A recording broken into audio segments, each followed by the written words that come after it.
Chapter 1423. Yang Qindong was doing everything he could think of to prepare for winter. He wanted to use his actions to show everyone that the winter here was not difficult. As long as they were prepared enough, it was possible to make the outside cold and the inside warm. As long as they got used to living here, the fertile black soil was a treasure. They could grow all sorts of crops with higher yields and better food. Yang Qindong did not move forward after arriving at Kazan City. This scene was seen by the Golden Horde and they were very confused. They did not understand why the two-legged sheep were not moving forward. Were they afraid, or did they know that they were prepared to teach them a lesson in front of Samara, and did not dare to come? Alright, since you're not coming, we'll go, right? General Gray decided to give up on defending and take the initiative to attack. For this reason, he mobilized the army to find 30,000 White Russians and captured them to serve the army. Capturing slaves to charge into the army was a tradition of the Mongolian cavalry. Usually, the slaves could be used to transport military supplies for them, and in battle they could be used to charge at the front and attract the enemy's arrows and guns. In a chaotic world, human lives were cheap.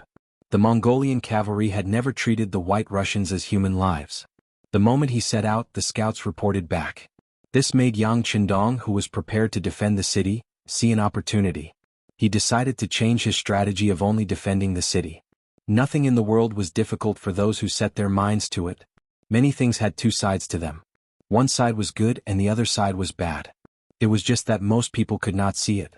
If it was only the Mongolian cavalry, Yang Qindong decided to defend with the city walls and not attack them. He would just let them attack and deplete their strength. But there were 30,000 White Russians among them.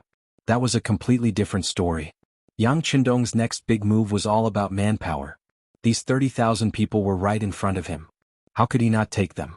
Not only that, but after considering the cost, he decided to take all 50,000 Mongolian cavalry. This way the lack of manpower would be greatly reduced. Yang Qindong summoned a group of high-ranking officers and gave them orders one by one.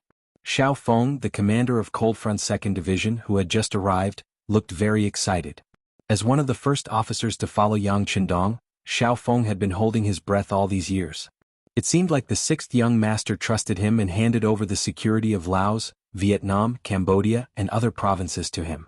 Usually, he only needed to lead the elite Cold Front to travel between these provinces and show his head from time to time to intimidate some people. It might seem like a lot of work, but in reality, letting the most elite Cold Front do this was like using a butcher's knife to kill a chicken. Especially when he saw the other brotherly armies and even many of the armies that were established later on, starting to gain merit one after another. Xiao Feng had requested for more than one battle from the army headquarters. He had even requested for a battle from Yang Qindong. But because of work reasons he had not been transferred. 10 years passed just like that. Vietnam and the other provinces had completely stabilized. The people who moved here from other places had already gotten used to the way of life and social order here. The only thing left for Cold Front 2nd Division to do was to train and train. Just as many aspiring soldiers were complaining endlessly, and many of them even began to request for transfer, Yang Qindong's telegram finally arrived. He still remembered that day. Xiao Feng's face was covered in tears as he knelt on the ground emotionally. After receiving Yang Qindong's orders, Cold Front 2nd Division did not delay at all. Other than not being able to do anything on the ship, once they arrived on land, they rushed to Eastern Europe as fast as they could.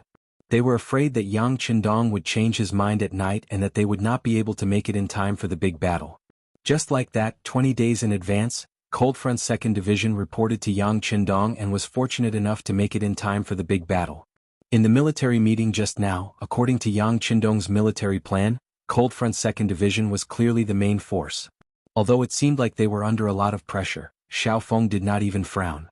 The harder the mission, the more it proved the ability of Cold Front 2nd Division. The 5-star army was waiting in formation. The Mongol cavalry did not rush and appeared in Kazan City 7 days later. This did not mean that they did not want to move faster. It was just that the 30,000 White Russian slaves seemed to know their fate. They walked extremely slowly as if they were being chased. They walked for over 200 miles in 7 days. Using these 7 days, the 5-star army had made all sorts of preparations for the big battle. Now they were just waiting for the prey to appear so that they could reel in the net. Gray did not know about all this. He was still fantasizing about defeating these two-legged sheep and waiting for the Khan's praise and rewards when he returned. 8 miles below Kazan City, there was a relatively wide open space that could accommodate tens of thousands of cavalry. This was the place that Gray had set up camp for the army. Although it was a little far from the city gate, he had brought all the cavalry. As long as the siege went smoothly, it would not affect the cavalry's final charge. After choosing the camp, Gray ordered the army to take the time to rest. He wanted to attack Kazan City the next morning. He wanted to end the battle quickly.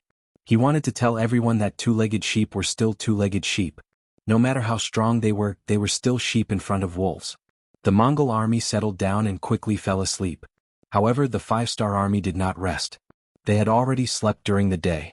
To them it was time to work at night. Using the moonlight, the five-star army soldiers continuously exited the city and formed a huge encirclement around the Mongol cavalry camp 8 miles away. Yang Chendong did not have the intention to launch a night attack. From his point of view, they could still win if they did so. However, the price they had to pay would be too high and the rewards would be too little. This was not what he wanted. What he wanted was a complete victory and not just defeating the enemy. At the Mongol army's camp, there were already scouts who had discovered the actions of the five-star army. They quickly reported it to General Gray, who had just laid down. He was so shocked that he broke out in a cold sweat. At the same time, he asked his subordinates, "Are the barricades and other items prepared?" "General, don't worry. Everything has been arranged. If the five-star army doesn't come, then forget it. If they come, we will teach them how to behave." The general in charge of night duty said arrogantly. "Very good. However, we cannot be careless. How about this? Transfer another 10,000 cavalry over and let them defend with you. If the five-star army sneaks into the camp, then fight them back. Of course, if they don't sneak into the camp, don't act rashly. After all, it's already dark. If we attack rashly, it's easy to fall into their trap." Although Gray was conceited, he still had a cautious side to him when it came to fighting a real battle. "Yes." The Mongol general placed his right hand in front of his chest and bowed before turning around to make arrangements. Gray, who was left behind, was unable to fall asleep. Instead, he laid on the bed with his clothes on. As long as there was any movement, he would be able to jump up and command the army. As he waited anxiously, the night passed. Nothing happened. Gray didn't know when he had fallen asleep. When he opened his eyes again, the sky was already bright. He suddenly thought of something and hurriedly went out of the tent. When he saw that the army outside the tent was normal and the soldiers were preparing breakfast, he couldn't help but heave a sigh of relief. It seemed like he was not sleeping too deeply. Instead, there was really no battle. Why did the five-star army leave the city in the middle of the night? The answer was quickly revealed. Just as the 30,000 White Russian slaves and 50,000 Mongol cavalrymen were eating breakfast and preparing for the big battle, soldiers started to appear around their camp. There were infantry, cavalry, Han Chinese, Mongols, White Russians, and warriors from some unknown ethnic groups. After a rough calculation, other than the road to Kazan City in the north, there were at least 20,000 soldiers on each of the other 3 sides. In total, there were 60,000 soldiers surrounding them. Ha ha ha ha ha. After Gray received the accurate information, he could not help but laugh out loud. 60,000 soldiers surrounding his 80,000 soldiers. What was the Han army doing? Was this a joke? Did they not know that there was no way to hide the truth? "Come, send out 5,000 cavalrymen to attack the right side. I want to see who in the world can be our opponent," Gray said with a face of confidence. The generals under him immediately obeyed. A group of 5,000 Mongol cavalrymen left the main camp and started to gather on the right side of the army. The five-star army on the right side had roughly 20,000 men. They were made up of the 2 regiments of the new Second Army, the 3 battalions of the 2nd Cold Front Division, 1,200 men, and the White Russian Division, 15,000 of which were cavalry and 10,000 of which were infantry. After taking down the 4 cities of Kazan, the White Russian Division's numbers had grown. They had gone from 20,000 men to 60,000 now. Although their fighting strength had not been fully formed, and they had not been tested by war, when they all stood out, they gave off a strong aura. The one in charge of the safety of the right side was the 2nd Regiment commander of the 2nd Cold Front Division, Zhong Guangquan. When he saw the Mongol army gathering their troops and charging towards them, a smile appeared on his face. "Haha, good timing, good timing. Come, Cold Front Division soldiers, get ready to shoot. New 2nd Army cavalry, get ready to charge.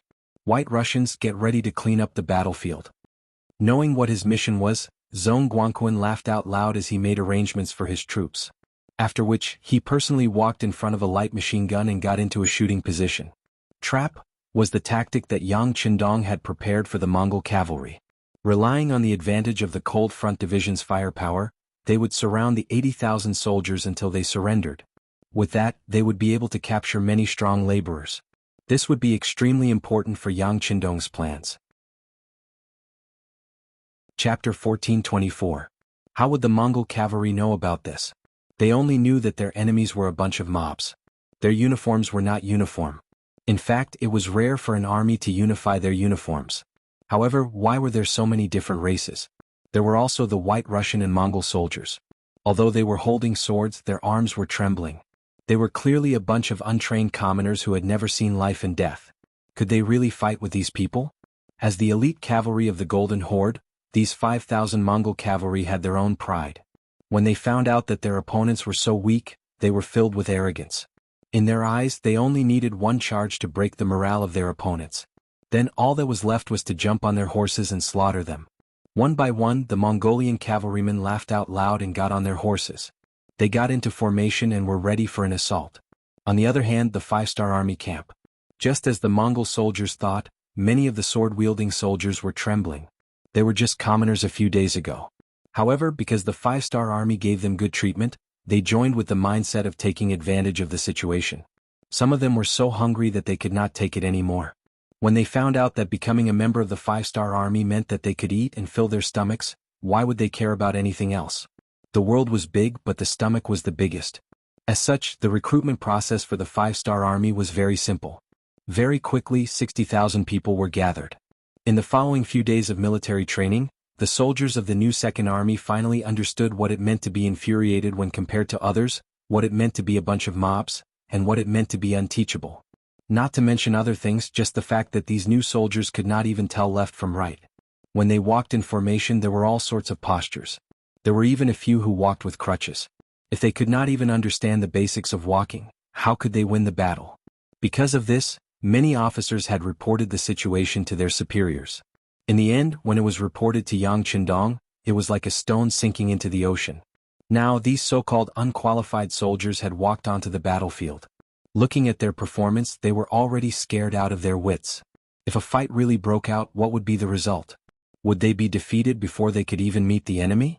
Although they were worried, the order was given by Yang Qindong. No matter how dissatisfied the selected instructors of the new Second Army were, they could only suppress it for now. Whether it was in Yangxie or the 5-star army, Yang Qindong's position had never been shaken, and no one could question his words. The instructors who trained them did not understand. Even the acting division commander of the White Russian Army, Nikolov, and the deputy division commander, Ahuli, could not understand. In their eyes, such unqualified soldiers should not be on the battlefield. However, there were also people who understood, such as the Cold Blade warriors. As Yang Qindong's earliest trainees, many of them had learned from him. They even slept together, ate together, and trained together. They were really inseparable, and that was why the Cold Blade warriors were so strong and loyal. Even now, the selection of the Cold Blade warriors was extremely strict. Not only did they have to go through strict background checks from the previous 5 generations, but they also had to see if they could endure hardships and if they really had the strength. As for the Han Chinese standards, there was no need to mention them. This was the most basic. Of course, the treatment of the Cold Blade warriors was not something that other armies could compare to. Because of that, while Yang Qindong trusted them, the Cold Blade warriors also trusted Yang Qindong. As long as it was a decision made by the 6th young master, they would follow it wholeheartedly. Even if he asked them to climb a mountain of swords or dive into a sea of fire, they would not frown. Just like now, seeing that the Mongolian cavalry was about to attack, the other people were still nervous. Even the White Russian recruits were not confident, but these cold vanguard warriors did not even think about this problem. Their thoughts were very simple, and that was to destroy the enemy. Hurt them so that they would tremble when they heard their names and lose their will to fight. On the battlefield, the 5,000 Mongol cavalry who were ready finally moved. Facing the encirclement formed by the 5-star soldiers 5 li away, they launched an assault. A total of 5,000 cavalrymen formed a fan shape as they charged forward in a long snake formation. Their shouts and cries rang out incessantly. The Mongol cavalry loved to shout when charging. It was as if they did not shout, they would not be able to show off their strength. Often, such shouts could scare the enemy and cause their morale to drop by 30%. White Russian soldiers, take out your bows and get ready. One of the new Second Army's commanders yelled. Following which, the 8,000 White Russian archers raised their weapons and began to knock their arrows. Speaking of which, these archers were not up to standard. They had only trained for less than 7 days. Although some of them had come into contact with things when they were young, there were only a few of them. Most of them could only shoot arrows. As for hitting the target, haha, that was not a joke. Although the number of 8,000 soldiers was not small, no one knew how much of a threat and lethality they could pose.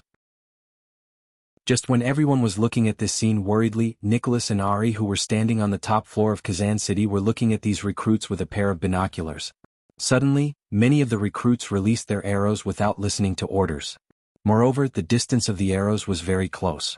Some of them simply threw the arrows 5 or 6 meters away.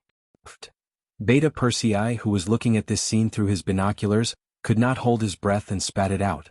Then he felt that this was not good, so he quickly lowered his head and suppressed his laughter. How was this the performance of an army? Nikolov and Ahuli lowered their heads, wishing that there was a hole in the ground for them to crawl into. These were their soldiers.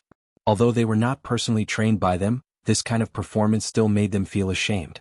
On the city tower, many people who saw this scene could not help but laugh, including Yang Qindong.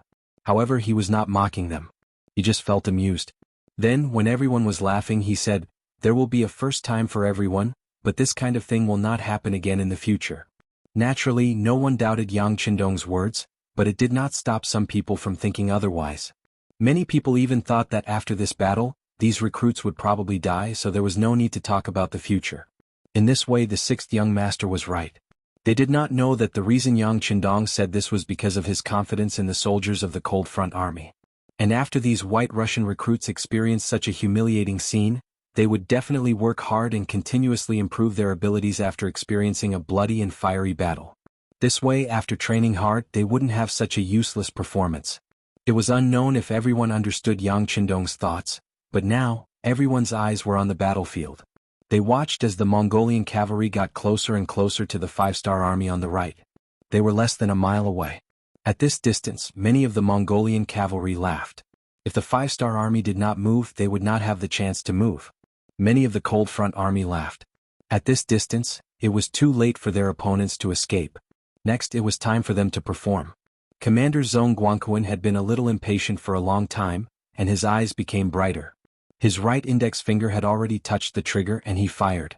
At the same time he touched the trigger, a bullet shot out from the muzzle, and it went straight for a young Mongolian cavalier who was dressed in armor. Following the sound of the gunshot, the young general, who had his eyes wide open with excitement on his face, felt a pain in his chest. It was as if his entire body was fixed in place. Following that, he lost consciousness. His entire body was powerless as he fell from the horse. The sound of gunfire was an order. The regiment commander took the lead and fired the first shot. The 3 battalions, a total of 1,200 soldiers, did not hold back. They raised their guns and fired in unison. Originally they were all aiming at their targets. Now they were happily harvesting lives, displaying their powerful side. The Cold Front Army had the 95 style in their hands so they could fire in bursts or in bursts. 1,200 people against 5,000 people, it seemed like there was a huge difference in numbers, but in reality, it was just 1 against 4. This was not a big deal. Compared to the 2,000 black cavalry taking care of the 100,000 Baiming Liaodong iron cavalry, this paled in comparison. Gunshots rang out, and according to the commander's rules, a soldier could only fire 5 shots. No matter what the result was, they could not fire anymore. The meat that they ate, they had to leave the soup for their brothers, right? With each person firing 5 shots, that was 6,000 bullets. It was inevitable that some of them would miss, and some of them would be hit by 2 bullets. After the gunshots, not all of the Mongol cavalry were wiped out. At the very least, there were less than 1,000 Mongol cavalry standing there. However, they were no longer charging forward. Instead, they were either standing there in a daze or turning their horses around to escape. After 10 years of training, not everyone in the Cold Front Army was a sharpshooter, but there were many who could hit the 48 circle with 5 bullets. Since these enemies had fearlessly charged right in front of them, there was no way they would be courteous to them. With each person firing 5 bullets, the results obtained were indeed not bad. More importantly, after this round of shooting, it also shattered the confidence of the Mongolian cavaliers to charge forward, causing them to feel fear as if they had met the devil, and they lost their will to fight. New Second Army, charge forward to eliminate the enemy. White Russian Division, charge forward to clean up the battlefield. Be quick. The Cold Front Army will be in charge of keeping watch. Captain Zhong Guangquan also only fired 5 bullets. Although he was holding a light machine gun, it was just a precaution. Now that he saw that the opponent was not going to be easy, he would not casually waste bullets and take the lead to break the rules. Chapter 1425. The 4,000 cavalrymen of the new Second Army, who had been waiting impatiently for a long time, dashed out like arrows, leaving the bowstring after receiving the military order. Following closely behind were 15,000 White Russian recruits. Although they didn't have much combat experience and their military qualities weren't up to par, they were still capable of cleaning up the battlefield. Even so, when many of the recruits arrived at the battlefield and saw the blood flowing like a river and broken limbs all over the ground, many of them couldn't help but vomit. This was normal and no one would laugh at them. Elite veteran soldiers weren't originally so iron-blooded. They were all tempered through battle after battle. In the middle of the Mongolian army, Gray saw this scene with his own eyes, and a flash of astonishment appeared in his eyes. It wasn't that he hadn't seen firearms before. His old opponent, the White Russian army, had them. Their Khan also had a small number of firearms, but in terms of power, they were far inferior to the firearms in the hands of the 5-star army. Not only could the 5-star army's firearms fire faster, their accuracy was also higher than the firearms he had seen before. Most importantly, they could fire continuously. Heavens! Where did they get these firearms from? They were so powerful. The cavalryman's charge was just seeking death. How could they win? At this moment, panic appeared in his heart, and he was no longer as confident and conceited as he was before. After being frightened by the powerful firepower and might of the 95 style, Gray didn't immediately order his men to rescue the survivors. When the battlefield was almost completely cleaned up, he suddenly thought of something. However, at this moment, the 1,000 cavalrymen who had luckily escaped the clutches of the musketeers were being surrounded by the cavalrymen of the new Second Army. Friction, friction, and continuous friction. Their courage was broken. After losing their courage, the 1,000 Mongolian cavalrymen were like birds startled by the twang of a bow. They were completely surrounded, and if they were killed, if they were captured. Attack the left side, attack the left side. The firepower of the 5-star army on the right side had frightened him. Gray had no choice but to give up on the idea of attacking from that side. He wanted to see the situation on the left side. If he could, he would rush out from there. Now, he was not thinking about how to take Kazan, but how to leave this place and inform the Khan of the fact that the 5-star army had powerful guns. Another 5,000 Mongolian cavaliers came from the left, and the 3rd commander of 2nd Cold Vanguard Division, Chu Luo, laughed loudly. Good timing, good timing. It's time for our 3rd regiment to show our might. Come on, listen to my orders and prepare to fire. Lung Feng soldiers from the 3rd Regiment and 3 battalions were eager to give it a try. Even the new Second Army and White Russian cavalry beside them were no longer panicking. They focused their attention on Lung Feng, who was holding onto his musket. They wanted to see another miracle. Baba baba. Baba baba. The gunshots rang out just as everyone expected. Before the 5,000 Mongolian cavaliers could reach the 5-star army, most of them were killed. Then, countless cavaliers rushed out to kill the survivors and clean up the battlefield. Charge and tangle with the enemy cavaliers. They won't be our match. With the lesson just now, Gray did not hesitate this time. Instead, he immediately sent out 2,000 cavaliers. He wanted to think of a way for them to tangle with the 5-star army. This way, the enemy would not use their guns out of fear, and the advantage would fall into his hands. With a single order, the 2,000 elite Mongolian cavaliers charged forward. Although they were intimidated by the powerful guns of the 5-star army, they had to charge forward since their general had given the order. Great, more people are coming to die. Everyone 2 bullets. Once we're done, we'll call it a day. The 3rd commander, Chu Luo, laughed loudly to release his joyful mood. Then he took the lead and fired a bullet. The bullets seemed to have eyes as they charged towards the incoming Mongolian cavalry. There were only 2,000 of them, and they were only left with less than 300 in a short period of time. By the time they arrived in front of the new Second Army, they were no longer able to do anything. How did this happen? How did this happen? Gray's expression became increasingly ugly when he saw the reinforcements he had sent out being buried so quickly. It was as if he had seen a ghost. While his expression changed, he turned around to look behind him. In just 2 short attacks, they had lost 12,000 cavaliers. Not a single one of the cavaliers who had charged out had returned alive. This was the first time he had seen such a loss after becoming a general. In the past, when he had fought with the White Russian army, he had suffered some losses. However, if he wanted to retreat, he could do so. How was it like facing the 5-star army, where none of the cavaliers he had sent out had returned? It wasn't just Gray. The 3,000-plus cavaliers under him, as well as the 30,000 White Russian slaves, all revealed terrified expressions. This time they had thought that this was an easy mission to complete, and that it was time for them to show off the might of the Mongolian cavaliers. However, who would have thought that this was simply hell? In front of the 5-star army, they were just like loathsome mosquitoes that could be stepped on and slaughtered at will. No one had any ideas. They could only look at Gray, hoping that he would have a way to turn the situation around. However, Gray had long since run out of ideas. He had only taken a glance behind him, and did not give the order to break out of the encirclement. From his point of view, he still had a chance. There was no need for him to make a decision to fight to the death. He could continue waiting. Once there was no news of him from the Khan for a long time, he would definitely send reinforcements. When that happened, there would be an opportunity for him to coordinate with the Mongolian cavaliers. With hope in his heart, Gray decided to pull back his troops and focus on defense. His army could no longer take a beating. If not, their morale would be completely destroyed. While the 5-star army on the left, rear, and right were waiting for their opponents to choose to attack, the Mongolian cavaliers had actually stopped in their tracks. Furthermore, they quickly took out the barricades that they had put away in the morning and assumed a stance that they were going to defend to the death. This infuriated the three armies surrounding them. What are they doing? They've only charged out twice and they're already afraid. What a bunch of cowards. They're cowards. How can such people claim to be the strongest Mongolian cavaliers in the world? What a joke.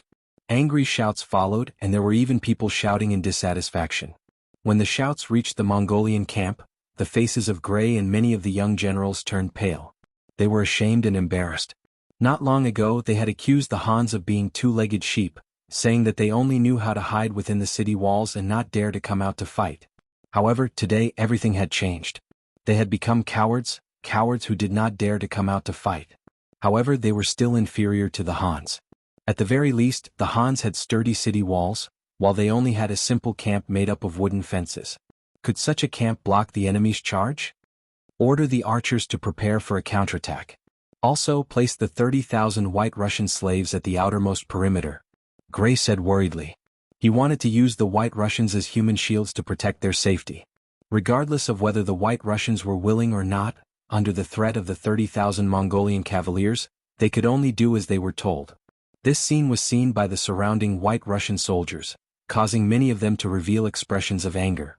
Although these people were not their friends from a certain point of view, they had a common ancestor. In fact, if they were a few generations older, they might even be of the same race. Seeing their fellow countrymen being humiliated and threatened, some of the hot-blooded people actually took the initiative to ask for battle. They wanted to charge up and kill the Mongolian cavaliers to save the people with the same skin as them. On the city wall, the generals were still in a state of excitement from their great victory, especially Nikolai and Ahuli. This was the first time they had seen the 5-star army show off their might with their guns.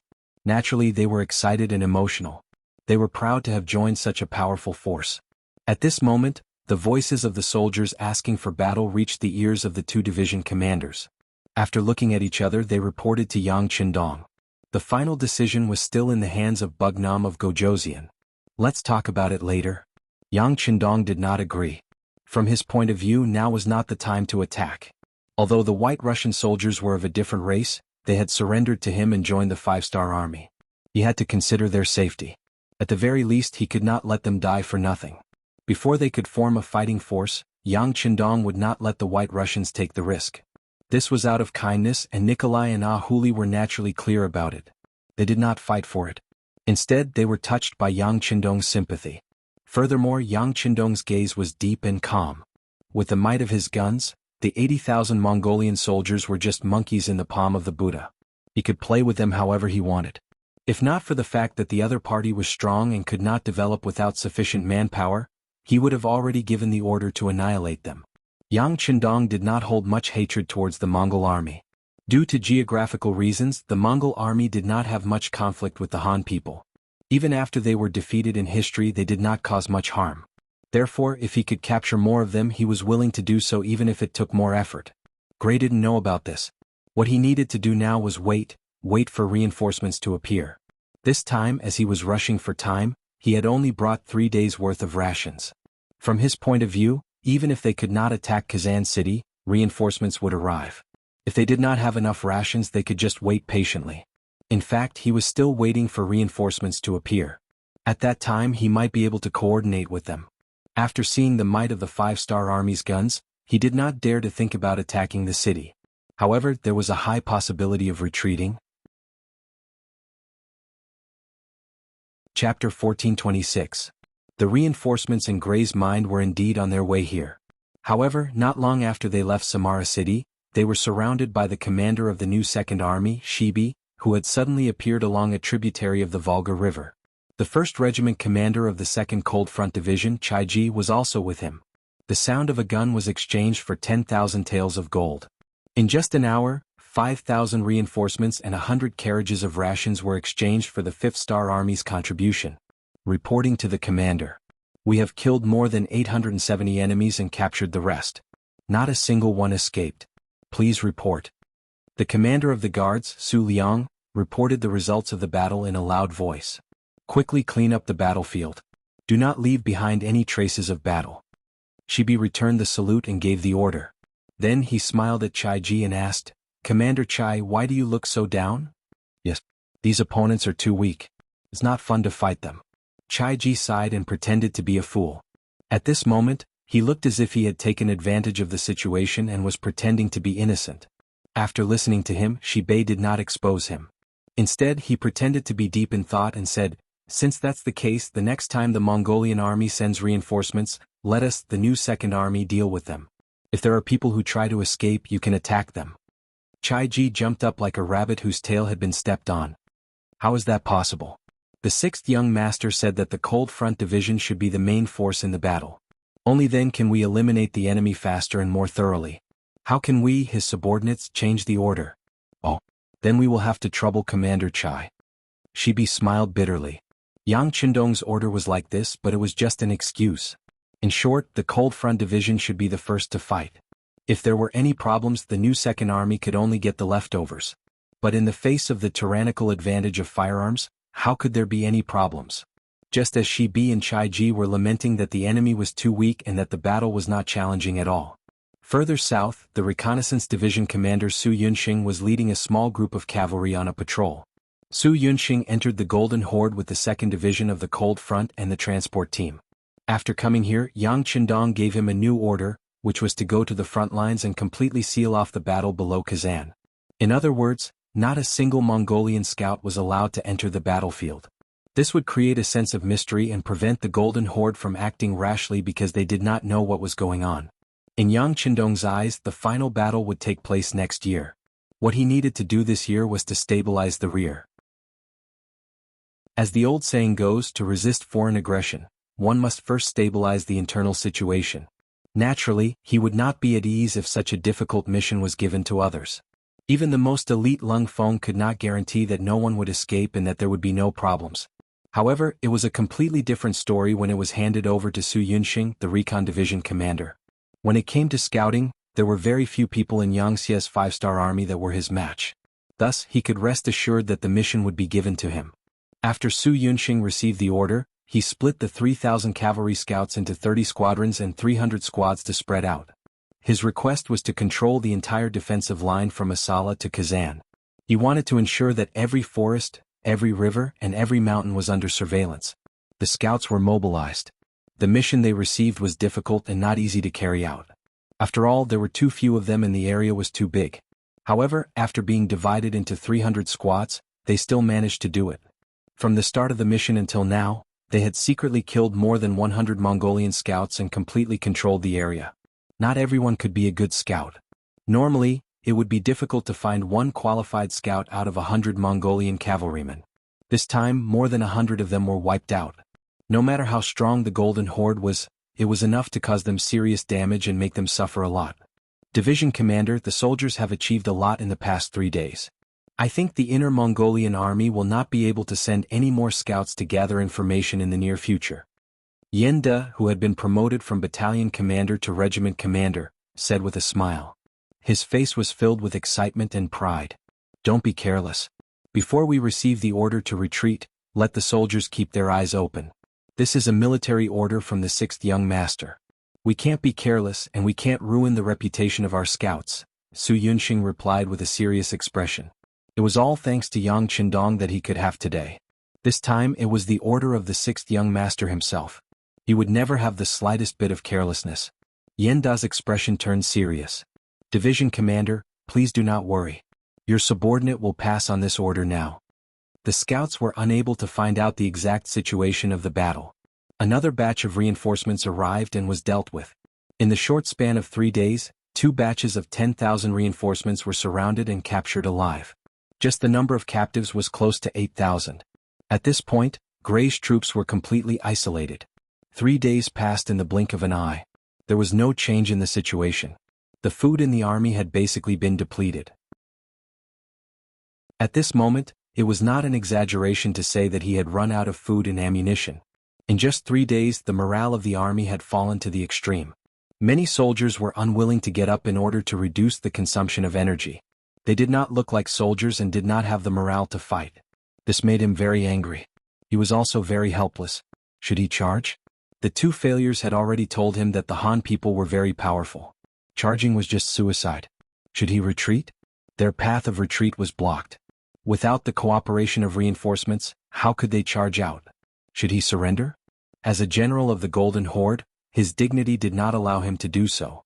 At this moment he did not know what to do. The most terrible thing in a war was to wander around without a purpose. That would only waste time and create opportunities for the enemy to destroy you. After all, Gray was one of the top generals in the Golden Horde. He would never have thought of making such a low-level mistake, but he was making it now.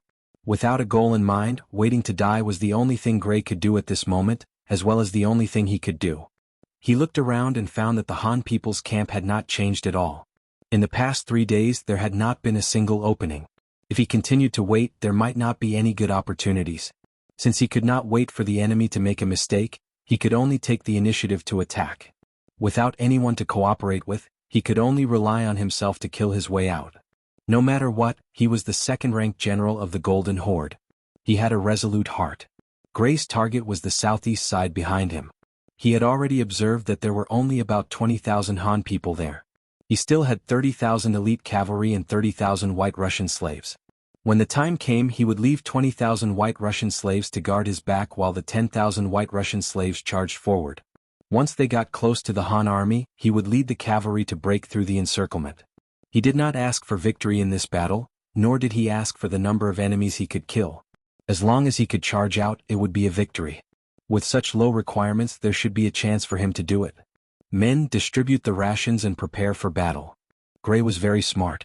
He used the Han people's military tactics to fight to survive. Without enough rations, everyone could not continue to wait. The only path left was to fight with their lives on the line. Kazan City. Every move of the Mongolian army would be reported to Yang Qindong at any time. When he heard that the other side had started to distribute the rations, Yang Qindong, who was writing a development plan with his head lowered, slowly raised his head. His eyes flashed with a light of wisdom. Are they preparing for a counterattack? It's been 3 days. They should be unable to hold themselves back. Gray did not know that his every move had been seen clearly by Yang Qindong. Even if he knew, he would not care. He had summoned several captains and kiliarchs of the army, and was cheering them on. Everyone, the might of the 5-star army's firearms is extremely strong. They are many times stronger than the White Russian army. This kind of enemy is not something we can deal with. Therefore, I have decided to break out of the encirclement. As long as we can escape, it will be a great victory. We can then report the situation of the 5-star army to the Khan. In the future, we should not be impulsive and take the initiative to find trouble. Defending our own city is the best choice. After all, it has been proven that the other side only has firearms and no cannons. This is the only thing we can rejoice about. Bang, bang, it seemed to be a slap in the face. Just as Gray finished speaking, the roar of the cannons rang out, causing the faces of the generals present to turn ugly. There was no need to talk about Gray. His eyes were so red that they could be compared to a monkey's butt. At this moment he finally understood that it was not that the other side did not have cannons. It was just that the time was not right. Just by listening to the sound of the cannons, he knew that the other side's cannons were as powerful as their firearms. The 100mm mortar started to wreak havoc in the Mongol cavalry camp. Under the command of the 2nd Division Artillery Battalion Commander Lin Luan, a total of 20 cannons landed one after another beside the camp. When the first cannonball landed, it caused a huge wave that was enough to blow over the camp and cause the neighs of war horses to ring out continuously. Although it was only a total of 60 cannonballs, it was enough to cause a huge wave, causing Gray, who was preparing to break out of the encirclement, to be completely defeated. What's going on? Where did the cannons come from? Where did the cannons come from? Gray walked out of the large tent and grabbed a Mongol soldier who was running around in panic. It's the cannons from Kazan City. That soldier originally wanted to break free from his restraints. He did not want to die and only wanted to find a safe place to hide. However, when he saw that the person who stopped him was General Gray, he had no choice but to stand on the spot and answer. The cannons from the city? That's impossible. After hearing this answer, Gray shook his head continuously. That was a distance of 8 li. He did not believe that any cannons could reach that far. Furthermore, the cannons were not solid shells but explosive shells. All of this had already exceeded his understanding. Chapter 1427. Regardless of whether he wanted to admit it or not, the moment the cannons stopped firing, all sorts of information had been sent over by the army, confirming that the Han soldiers had fired from the city walls. Upon hearing this, Gray's face turned deathly pale. How could he possibly contend against an opponent that possessed a firearm that could fire continuously and a cannon that could fire from such a long distance? Gray did not believe that the reason why the cannon did not land in the center of the camp was because the Han soldiers were not accurate enough. This was clearly an attempt by the other party to intimidate him. There was only one reason for doing so, and that was to subdue him. Surrender? That's impossible. Although Gray had already lost most of his fighting spirit, as a general of the Golden Horde, his pride would not allow him to easily lower his head. After the cannons fired, the morale of the Mongolian soldiers who had just eaten their last rations fell to the bottom once again. Facing such a powerful opponent that they could not even see, how were they supposed to fight this battle? Just as the morale of the entire army was at its lowest and the soldiers were in a state of panic, the call for surrender finally rang out. Loud voices rang out as the soldiers of the 5-star army surrounded the 50,000-strong Mongolian camp, shouting the slogan, "Surrender and live, those who resist will die." These words were shouted out in Mandarin, Mongolian and Russian, ensuring that the surrounded enemies could hear them clearly. As the calls for surrender rang out, the entire camp seemed to have exploded with different reactions from the soldiers. After witnessing the powerful firepower of the 5-star army, many of the soldiers had already felt powerless. Furthermore, they had already run out of rations, so even if they wanted to persist, they did not have the confidence to do so. Thus, some of the soldiers had a bold idea of surrendering to the Han soldiers. As the saying goes, a bad life is better than a good death, right?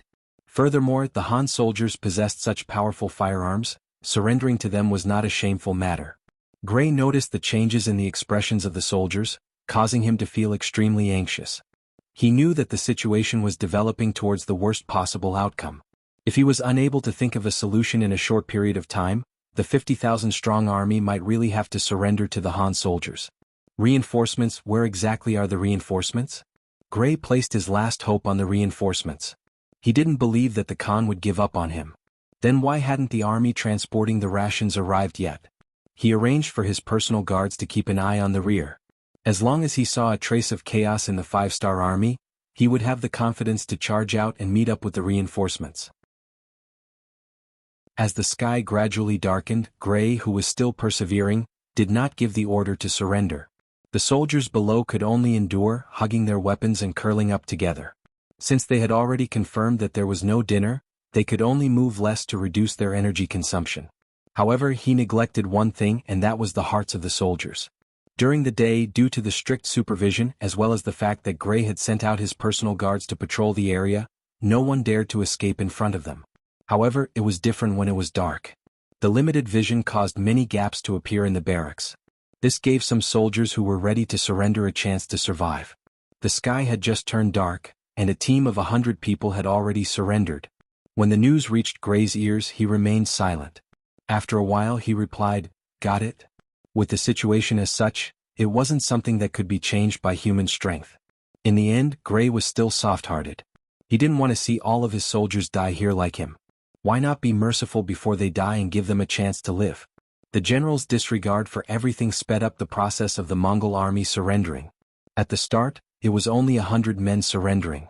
Under the threat of the powerful guns and cannons, it was 1,000 men surrendering one by one. No one even bothered to look after the White Russian slaves. In the end, during the chaos, the Mongol soldiers and White Russian slaves surrendered to the Five-Star Army. Division Commander Xiaofeng's mission was to guard the rear of the Mongol cavalry. According to the plan, this was likely to be the place where the battle was the most intense.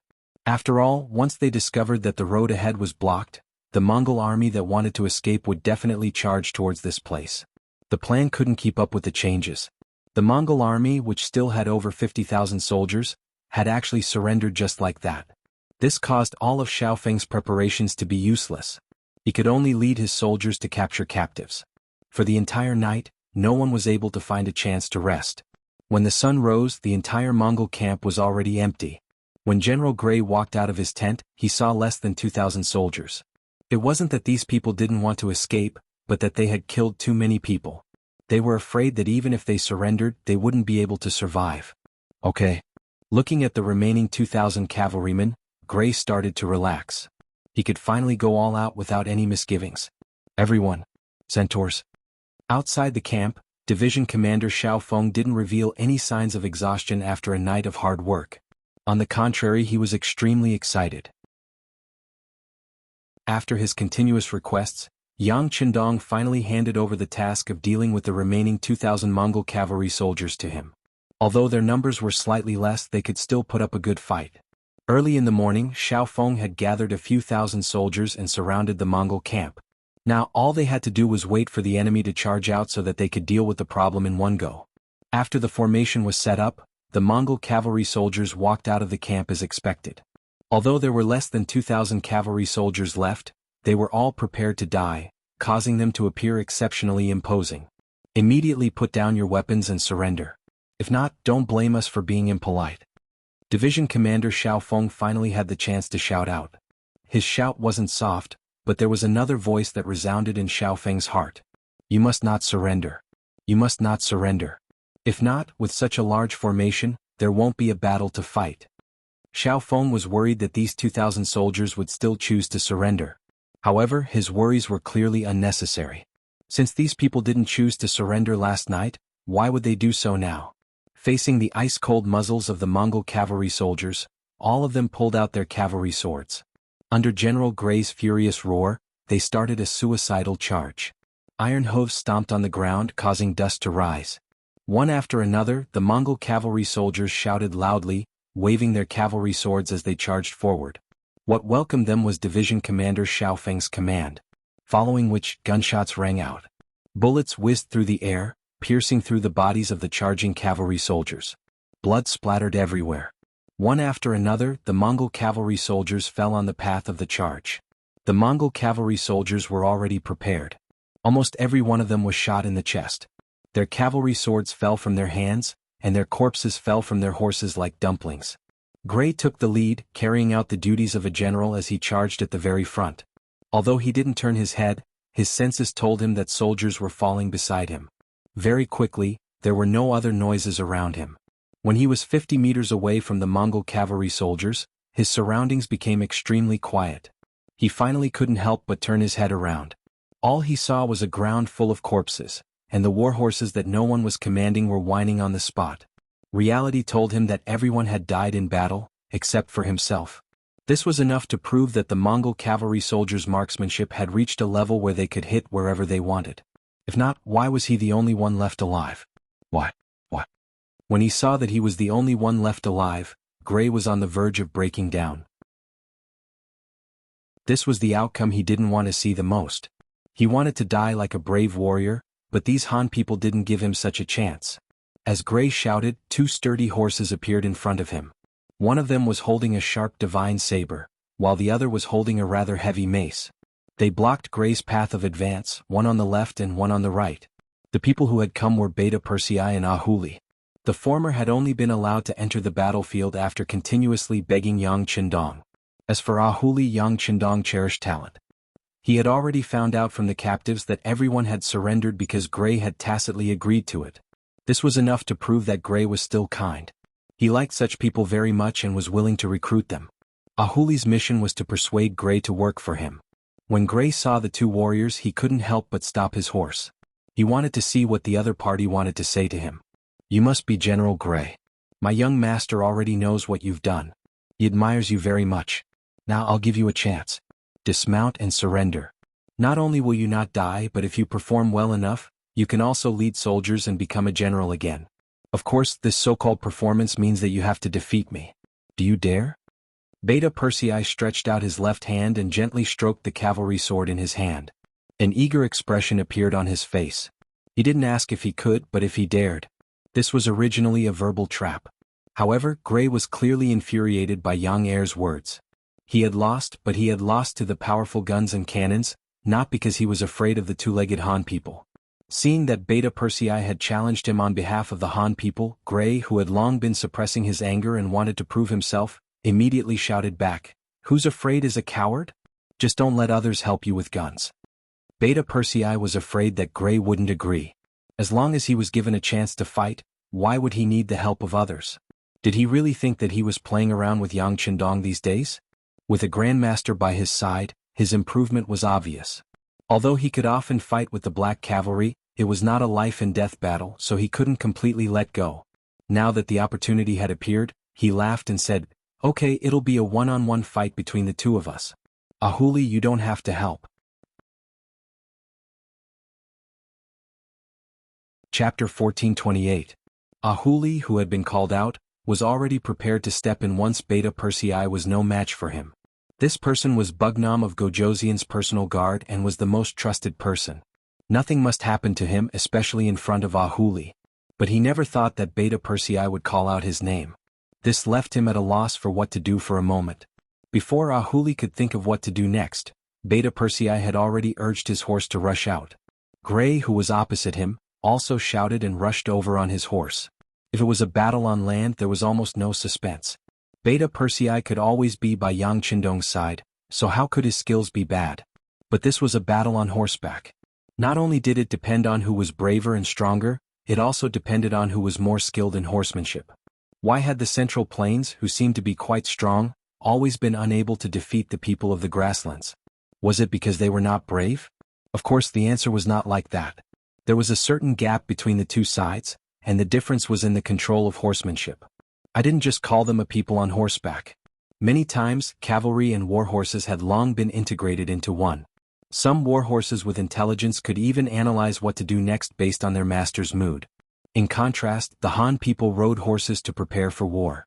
They had a short time of training, and their tacit understanding with their war horses was far inferior to that of the Mongolian knights. This made the other party's cavalry unstoppable. The Han people would always be defeated again and again. In the end, they could only passively defend. Ahuli, who knew this well, couldn't help but worry about Beta Persei. At the same time, he stared nervously at the battlefield. Even if he had to disobey the military order, he had to rush forward to save Beta Persei when he was in trouble. Gray, who was in the middle of the battlefield, had no time to think about other things. Beta Persei had already rushed towards him on his warhorse with a saber in hand. Just from the other party's riding posture and the way he held his saber, he had a feeling that this Han person was much stronger than he had imagined. There was a smile on his face, and if one looked closely, it was caused by excitement. Ever since he was a child, Beta Persei had been a great admirer of heroes, especially since Yang Qindong created the industry of storytelling. Beta Persei would often visit Yang Qindong when he was off work, and he had heard of countless heroic deeds. For example, Guan Yu beheading Hua Xiong with warm wine, the three heroes' battle against Lu Bu, and so on. More than once, he had thought that one day he would be like the hero in those books, and then become famous throughout the world. The wife of Ba Daojiang, the vice-captain of the Black Cavalry 1st Platoon, was the head of the publicity department. As long as what he said was the truth, she would be able to create a drama based on him. If that was the case, wouldn't he be famous all over the world? Even if it was for the sake of becoming famous and becoming a hero, Beta Persei had to perform well. He brought out 120% of his spirit. When he faced Gray, there was no fear or dread in his eyes, only excitement and agitation. "Watch my blade." Borrowing the horse's momentum, he quickly rushed in front of Gray. Then he slashed down with his blade. He used 100% of his strength in this slash. Gray didn't know about this. In his opinion, the outcome of the battle between the two of them couldn't be determined in a short period of time. This meant that he had to save his strength. At the very least he couldn't use it all at once. Otherwise, how could he continue to play? Instinctively, he only used 60% of his strength to block this slash. He was even prepared to counterattack after blocking the attack. However, when the two sabers collided with the scimitar, he knew that he was wrong, very wrong. Oh my God. Instinctively, Gray, who had let out a sigh, couldn't help but feel his right arm being pressed down. At this moment he felt that his right arm had been injured with just one blow. What was worse was that the saber was still transmitting a huge amount of force, forcing his saber to move back bit by bit. His face was red. At this moment, Gray wanted to continue increasing his strength to turn the situation around. However, in a situation where he was already suppressed, it was very difficult to turn the situation around. Furthermore, his opponent didn't seem to be giving him the time to do so. Beta Persei was a hothead. In his eyes, there were no rules of a one-on-one fight. In his opinion, a move that could knock down his opponent was a good move.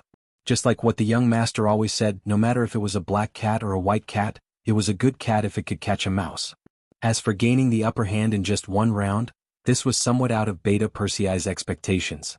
He had always heard people say how good the Mongolian cavalry was on horseback, how exquisite the Mongolian general's equestrian skills were, and how outstanding his strength was.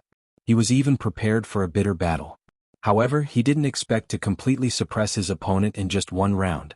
He felt that the strength of his opponent's arm was much weaker than he had imagined. Thus, he had to take advantage of the situation and say, "Oh, this strength isn't that great either?" It would have been better if he didn't say anything. After hearing this, Gray's expression turned ugly. His face, which was originally red from holding his breath, became even redder. It was as if he was about to turn completely red. At this moment he wanted to angrily scold his opponent for not following the rules. Why did he have to use his full strength right from the start? However, he didn't have the chance to speak at all. The two scimitars, one up and one down, were still rapidly approaching Gray's chest. No matter how hard Gray tried, it was already impossible for him to turn the situation around. In just a short while he felt his entire right arm go numb and sore. If not for his willpower supporting him, he was afraid that he wouldn't be able to hold on anymore. Beta Persei, who had the upper hand, was continuously exerting his strength. Seeing that the situation was set, he even saw that a crack had appeared on his opponent's scimitar because of the continuous attacks. He was afraid that if he continued to persevere, he wouldn't have to do anything. The strength of his scimitar would be enough to guarantee victory. Thus he slightly restrained his strength. Then his body slanted and he took the opportunity to kick forward. Beta Persei was very clear in his heart that the young master wanted a living Mongolian general, not a dead one. Otherwise, why would he need to put in so much effort? A single bullet would be enough to end the battle. The kick came without any warning, causing a hint of joy to appear on Gray's face. He thought that his opponent was powerless and was about to withdraw his scimitar. Just as he was about to counterattack, a large foot appeared in front of his eyes. Then, the foot grew bigger and bigger until he felt a sudden pain in his chest. Beta Persei's strength was so great that this kick made Gray feel as if he couldn't breathe. Then he fell from his horse and a sharp saber was placed on his neck. Originally they thought that it would be a fierce battle. However, who would have thought that it would end so anticlimactically? Many people didn't have the time to watch it before it ended. Gray had become a captive under the saber. There was no need for Beta Persei to say anything. The other 5-star army soldiers had already run over and tied up Gray, who had fallen to the ground. With him tied up, it also meant that the Mongolian army had suffered a great defeat. A total of 80,000 people came. After this battle, the number of captives reached 60,000.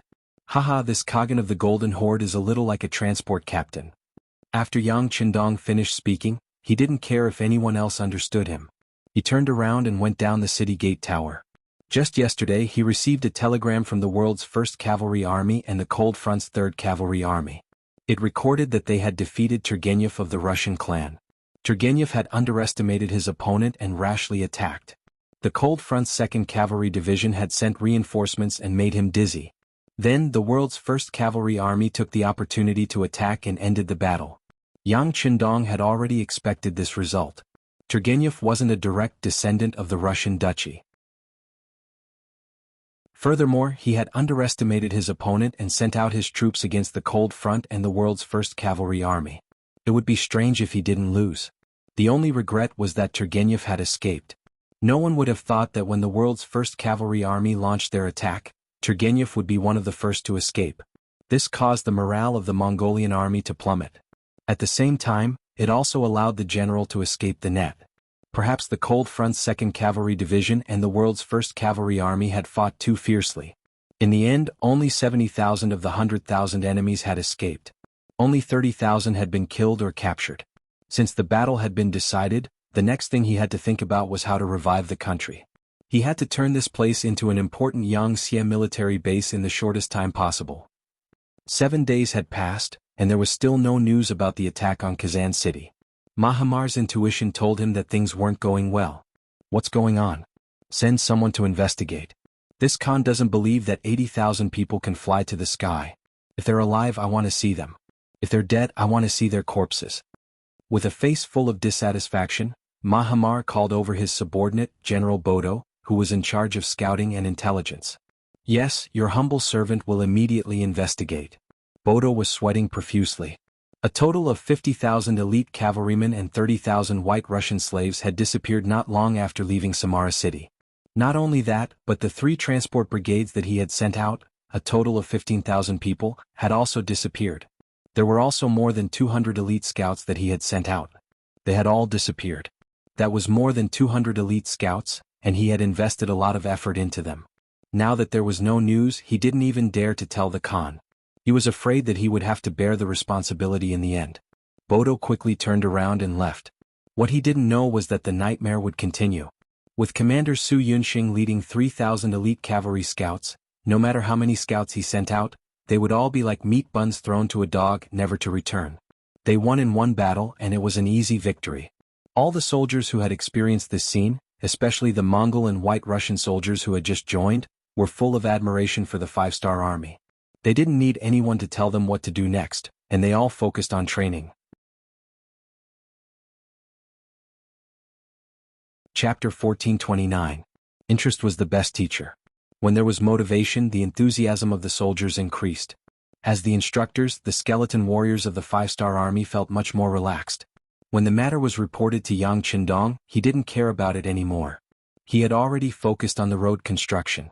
This place was too far away from the 5-star army's base camp. Even if it was relatively close to the 3 eastern provinces and Shiqing, it would still take 1 or 2 months to travel. Such a long transportation line made Yang Qindong worried. He couldn't watch a large number of supplies being consumed on the road. Although Yang Xie was developing fast and had enough wealth to persist, if he didn't think of a solution, it would eventually become a problem. It might become a fatal problem at any time. In order to save time on the road, Yang Qindong thought of the steam train. It had been more than 2 months since the first steam engine was built in Resin City. Many things were difficult in the beginning and difficult in the first step. As long as the first step was taken well, many things would become much easier in the future. According to the telegram, the number of steam engines in Resin City had already exceeded 5,000, and the number would increase exponentially every month. The fields involved included mining, water pumping, agriculture, textiles, construction of field cannons, and so on.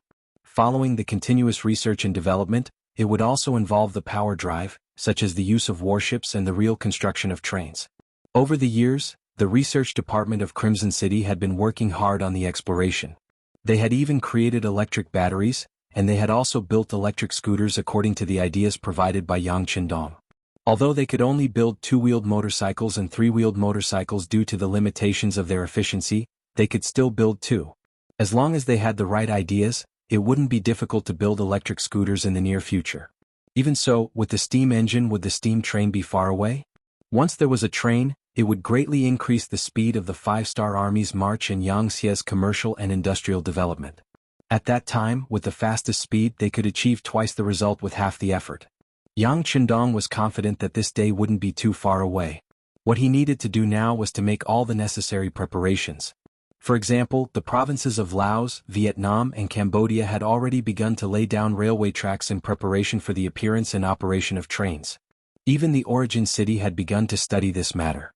It was said that they were preparing for the project. As their leader, Yang Qindong naturally couldn't be left behind.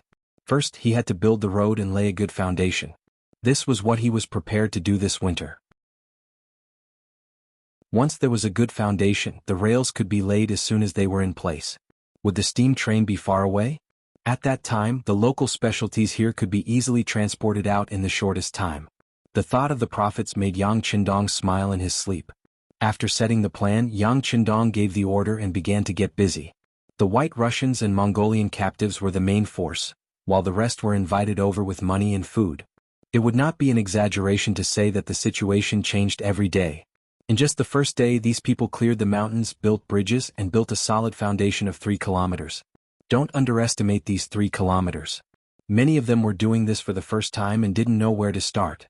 As they became more familiar with it, they could even reach 30 kilometers a day or even longer. At this time, Yang Qindong seemed to be able to see the scene of a steam train burning coal and water roaming the land. Compared to the bustling construction scene in the east of Yangqin, the world's first cavalry army was recuperating and training in Oxino City. Not everyone was like Yang Qindong. They could create many things that were much more advanced than the modern era. Take Jianghu for example. All he could do was train his elite troops and win battles. After meeting up with Wu Sheng's Third Army, they unexpectedly went north and occupied Oxino City in order to find a place to rest and recuperate. Wu Sheng's Third Army was basically destroyed this time, and their fighting strength was less than 20%. They would need at least half a year to recover to a certain extent. In comparison, the world's #1 cavalry army did not need to do so. They had won the battle with the White Russians almost immediately and had not suffered any losses. While Commander Tianhu was resting, he began to lead the cavalry of the First Army to the nearby areas to gather grass and grains. What Tianhu did not expect was that although there were many White Russian villages in the surrounding area, they were simply too poor. It was to the point that many people had problems even eating. When he led the army to places, they did not encounter any resistance. Afterwards, countless people brought their families and surrendered. In order to survive, they even took out the only food they had. In Tianhu's eyes, the amount of food they had made him not know whether to laugh or cry. Originally, he wanted to make a profit, but he did not expect that the nearby White Russians were even poorer than him. In desperation, Tianhu could only give up on robbing the people. However, what he did not expect was that he would gain the title of a benevolent and righteous army. It turned out that the bloodlines of these White Russians were not the purest. Their bloodlines were not only White Russians but also Mongols and other white races. Because of this, the blind Duke and the other White Russians who believed themselves to be pure did not approve of them and even began to abandon them. Only when they lacked food would they occasionally think of them and rob them. They were originally poor, and after being robbed again and again, these impure White Russians only became poorer. There were even cases of them trading children for food. But even so, they were still struggling to survive. This was also one of the reasons why when Tianhu appeared with the army, they instinctively offered up their food in order to survive. After getting used to being robbed, when they suddenly saw that the Han army did not want anything, the people were moved and became more willing. Many of them actually followed Tianhu's army back to Oxino City. This was all because they were filled with envy when they saw that the #1 cavalry army in the world could eat steamed buns and even meat intestines. It was to the point that they were willing to risk danger to follow Tianhu's army, all for the sake of being able to eat their fill. Tianhu also had a headache about these people following him, so he quickly sent a telegram to Yang Qindong to ask for instructions on how to solve this problem. Soon there was a reply. Yang Qindong ordered that in view of the heavy losses suffered by the Third Army, they could consider recruiting young and strong soldiers from the people on the spot. As for the other people, they could be arranged to build roads from Oxino City to Bulgar City. Later there would be a logistics team transporting food and fodder there. Whether it was the Golden Horde or the Rossi Principalities, in Yang Qindong's eyes, the most valuable thing was people. This place was vast and sparsely populated, and people were the foundation of all things. As long as there was enough labor for him to use, whether it was mining or obtaining other information, the speed would be much faster. He had already sent a telegram to Achaemen City, requesting for a few mining teams. However, the number of people was limited and some of the basic labor needed people to do. Population was extremely important. After receiving the order, Tianhu followed the instructions in the telegram and recruited the people into the city. He assigned them jobs according to their age and also provided them with food. He also promised that if they performed well, they would be paid more and the amount would not be too little. As long as they were willing to work hard, the money they earned would not only be able to feed their families, but also improve their quality of life. Being paid for work was a matter of course. How could they work without physical strength? Even so, the food was only 30% full, and they would not starve to death, not to mention being paid for their work. When had the people here ever heard of such a good life? Soon more and more people were heading to Oxino City. Many people who lived far away also came in droves when they heard the news. Although they did not know whether this was true or not, it still gave them hope for survival. Although many of them had opened up some fertile land nearby to survive, every time it was time to harvest, the White Russians would come out to plunder. Often, a year's worth of hard work would be for nothing. Now that they could enter the city to work, their safety was guaranteed. As for whether they would be paid or not, they did not dare to ask for too much. At the very least, they would be provided with food. The number of people coming to seek refuge increased day by day. Jianghu and Wuxia were naturally overjoyed. They quickly sent out a large number of people to maintain law and order. At the same time, they formed a temporary department in charge of settling the people. For a time, the city was very lively. Some people were happy while others were worried. When the news spread to the Rossi principalities and the White Russian nobles, they could not remain calm. These people were not pure White Russians. In their eyes, they were the lowest existences. They were targets that could be taken as they wished.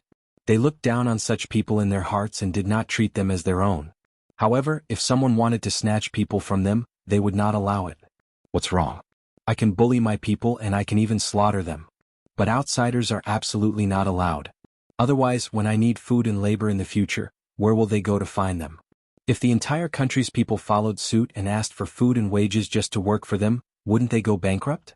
The nobles were not willing, and the matter was quickly reported to the Grand Duke of Blindness. They begged the Grand Duke to uphold justice for them. Under great pressure, the Grand Duke of Blindness had no choice but to change his previous strategy and consider sending troops to the Five-Star Army. Spies had already reported that the Five-Star Army had conquered 4 cities of the Golden Horde.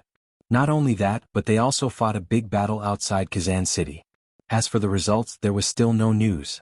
Even the scouts of the Golden Horde could not get any specific information, let alone the weaker Rossi principalities. Chapter 1430. But no matter what, it was always a good thing for these two opponents to fight. According to the Grand Duke of Blindness's strategy, what they needed to do was to watch the two tigers fight and let them suffer. Then, when they were tired of fighting, they would quickly attack and secure victory. But now, what happened in Oxino City had crossed their bottom line. It was unrealistic to want to watch the battle. Summoning a group of generals and nobles, the Grand Duke of Blindness discussed the deployment of troops. In view of the previous defeat in Tove City, the request this time was to not deploy troops. If they did, they would definitely win. They had to drive the Five-Star Army out of their own territory. At the same time, they had to kill those Russian peasants who had defected to the Five-Star Army as an example to others. They had to be dealt with as a warning to others that if they wanted to defect to the Five-Star Army, they had to be prepared to be killed. In this regard, the nobles in the meeting naturally agreed. In order for the army to achieve a great victory, they took the initiative to offer a sum of money as a reward to the soldiers who had contributed to this battle. Of course, they would not give in vain. The captives of this battle would become the new slaves of these nobles. With the high reward, the generals at the meeting became more active. No one would go against the money. Immediately, several generals took the initiative to step forward and asked to lead troops to suppress the Five-Star Army. In this regard, Ivan looked on coldly from the sidelines. His eyes were filled with mockery and coldness. The existence of nobles restricted the development of the Russian Empire. These people were unscrupulous and short-sighted. Wherever there were benefits, they would be there. But when it came to offering, they would become mute and start to retreat. Moreover, these people were extremely united. Often, when they went overboard and the father wanted to deal with one of them, the others would jump out to plead for mercy. Sometimes they would even threaten the other party. The nobles who had both power and money gave the Grand Duke of Blindness a headache. When there was a huge beast like the Golden Horde outside, even though he was dissatisfied, he had to lower his head and feign civility. Sometimes, for the benefit of the nobles, he had to give up his own gains and lose the hearts of the people. This had already begun to hinder the development of the country. If the blind Grand Duke could see those drawbacks, how could the smart Ivan not see them? However, they couldn't fall out with him yet. Otherwise, the country would be riddled with internal strife before anyone else did anything. Under Ivan's cold gaze, the various nobles participated in the meeting enthusiastically. Very quickly, it was decided that Maxim would lead 10,000 White Russian musketeers, 10,000 White Russian cavalry, 30,000 White Russian infantry, and 80,000 White Russian and Mongol slaves for a total of 130,000 soldiers. Maxim was naturally able to snatch this job because he was an important leader of the city of Novgorod in the Rossi Duchy. He was also one of the generals with the greatest authority apart from the Grand Duke of Blindness. Normally this person could be said to be a sly old fox. He wouldn't make a move if there were no benefits. Even during the war with the Golden Horde, this person wouldn't act unless there were benefits. Many times, the blind Grand Duke had to use a negotiating tone to persuade him to make a move. This time he seemed to have the 5-star army in his grasp. After all, according to the battle report, the 5-star army's reinforcements only had 30,000 to 40,000 cavalry. As for the previous Wuxia Third Corps, it had already been destroyed. The thing that was least needed to defend a city was cavalry. The most useless thing was also cavalry. It was just that 30,000 to 40,000 enemies weren't good at defending a city, so they were easy to deal with. Thinking that he had found an opportunity, Maxim took the initiative to ask for troops. Naturally, the nobles were very supportive. Those who had money contributed, and those who had things contributed. The matter was quickly settled. Then, like stars surrounding the moon, they accompanied Maxim out of the hall. In the end, only the blind Grand Duke and his son were left. The blind Grand Duke was very optimistic about his son.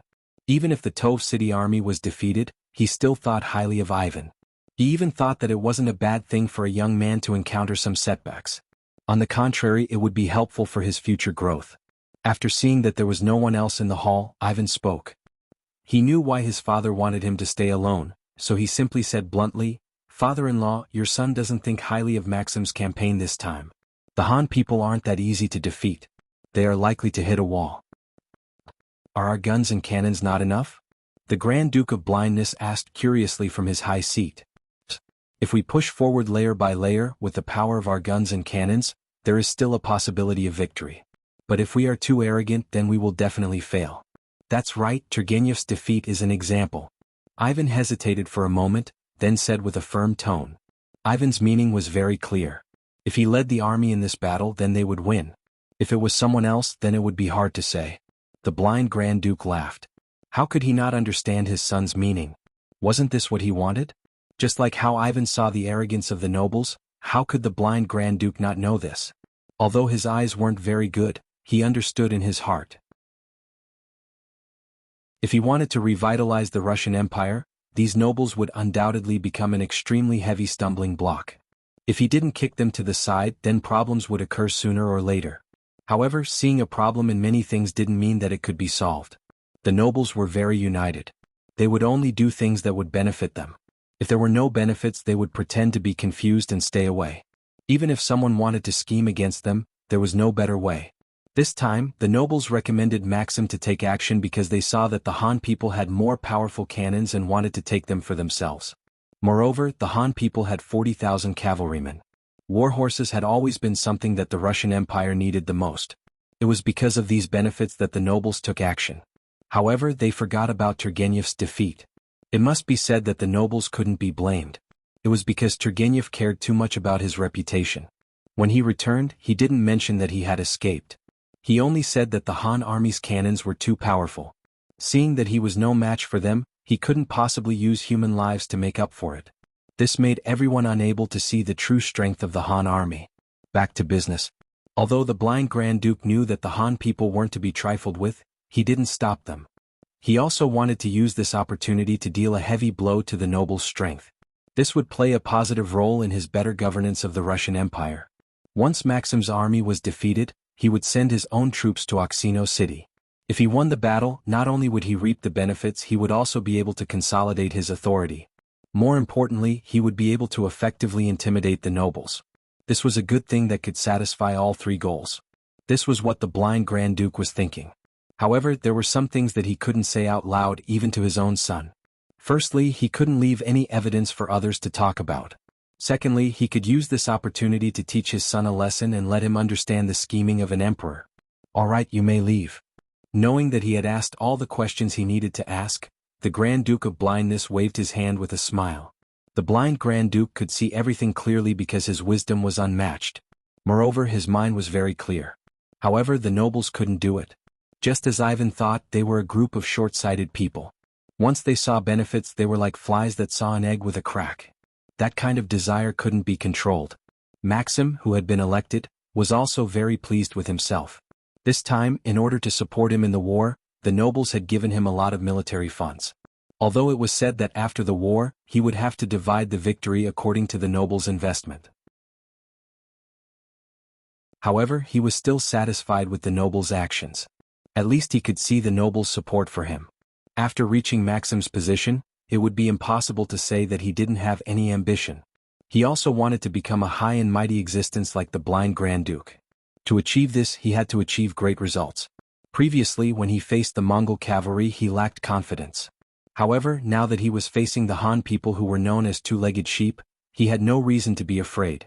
In his view, as long as his army caused trouble, the Han people would very likely flee in fear. He could even win without fighting.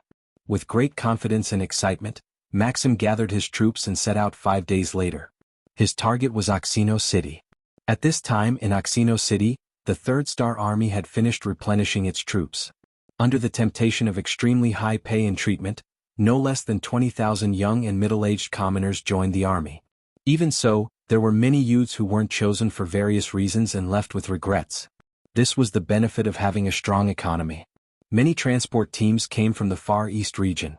While they brought large amounts of food, they also brought salt, sugar, iron pots, soy sauce, vinegar, cotton clothes, and other necessities for the commoners. When these things appeared in the shops of Oxino City, who knew how many commoners were blinded by them? It was to the point that every shop had to be guarded by the Five-Star Army. Even so, there were still many commoners pacing back and forth in front of the shops. They didn't have the Chinese currency that the Five-Star Army had mentioned, so they naturally couldn't buy these goods. However, even if they couldn't buy them, they could still look at them. Of course, not all commoners had the ability to buy them. For example, there were some new recruits who had just joined the Five-Star Army. In order to encourage them and set an example, Wuxia and Tian who discussed and gave out a portion of their allowance. Just like that, they had the first batch of customers.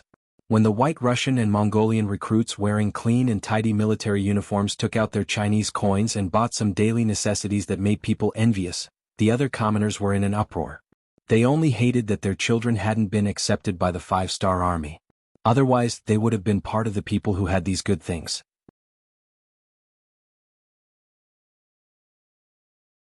Chapter 1431. Just when everyone was waiting anxiously, Tianhu announced a new policy. As long as the people were willing to help the Five-Star Army to build roads, they would be able to receive Chinese coins. Although the amount was not much, it was still a path, a hope. Wasn't it? Immediately, the citizens who had such thoughts but didn't have the ability to join the army filled up the sign-up area. With the problem of manpower solved, Tianhu and Wu Sheng could finally relax and focus on building up the army. At this time, another transport team entered the city. Along with it was the 4th Regiment of the 2nd Division of the Cold Front. The 4th Regiment's commander Ling Lianquan was ordered by Yang Qindong to come and support the defense of Oxino City. The White Russian Army had many firearms. If they wanted to deal with them, they would need the help of firearms. Therefore the Cold Front came. Not only that, they also brought a large number of weapons and ammunition. They looked like they were going to fight a protracted war with the White Russian Army. According to Yang Qindong's plan, they were going to attack one side at a time. Naturally, they were going to attack the Golden Horde. The intelligence department had already reported that the Golden Horde, which had been around for hundreds of years, had a very strong foundation. Especially since their ancestors had once dominated the Eastern European continent. They had plundered many good things, most of which were now in their national treasury. If they took them down first, they would be able to get their hands on many good things. It would also solve the financial pressure on the Five-Star Army. Yang Xia was very good at making money, especially when they produced products that were ahead of their time. Their products had always been highly sought after by various factions. It was an understatement to say that they made a lot of money every day. However, in the past few years, whether it was research or military campaigns, they had spent a lot of money. If it wasn't for the fact that Laos, Vietnam, and other provinces had stabilized and didn't need to invest in them anymore, they wouldn't have been able to support 3 battles at the same time with their current financial resources. Their financial resources were barely enough. During this period, Yang Qindong had even issued 3 government bonds in Yang Xia's territory. Even so, when the decision was made to send troops to the Far East, there were still a few people who opposed it. One of the most important reasons was the financial pressure. They chose to start with the Golden Horde because of their wealth. If what the intelligence department said was true, and the Golden Horde had a large amount of gold and silver, then the cost of the war would not be a problem. If they did well, they could even make a lot of money back. It was also a good way to take a gamble on those who opposed them. Since they had decided to go all out to deal with the Golden Horde, they could not go all out against the Rossi forces. They had to be on the defensive. Commander Ling Lianxuan had received this order and had come to Oxino City. Tianhu naturally welcomed the arrival of the 4th Regiment of the 2nd Regiment of the Cold Front Regiment, which boosted his confidence. However, Wu Xing, Chunyang and the others were even happier. They were all Lung Feng's subordinates and belonged to the first group of people to play with guns. However, because they came to Eastern Europe and were too far away from the headquarters, their guns ran out of ammunition. After a long time they started to play with cold weapons again. A while ago, when Wu Xing found out that Lung Feng was going to send people over, he sent Chunyang to transport the unloaded guns that he had buried into the city. Now they only had to wait for the arrival of the Lung Feng regiment to resume the era of firearms.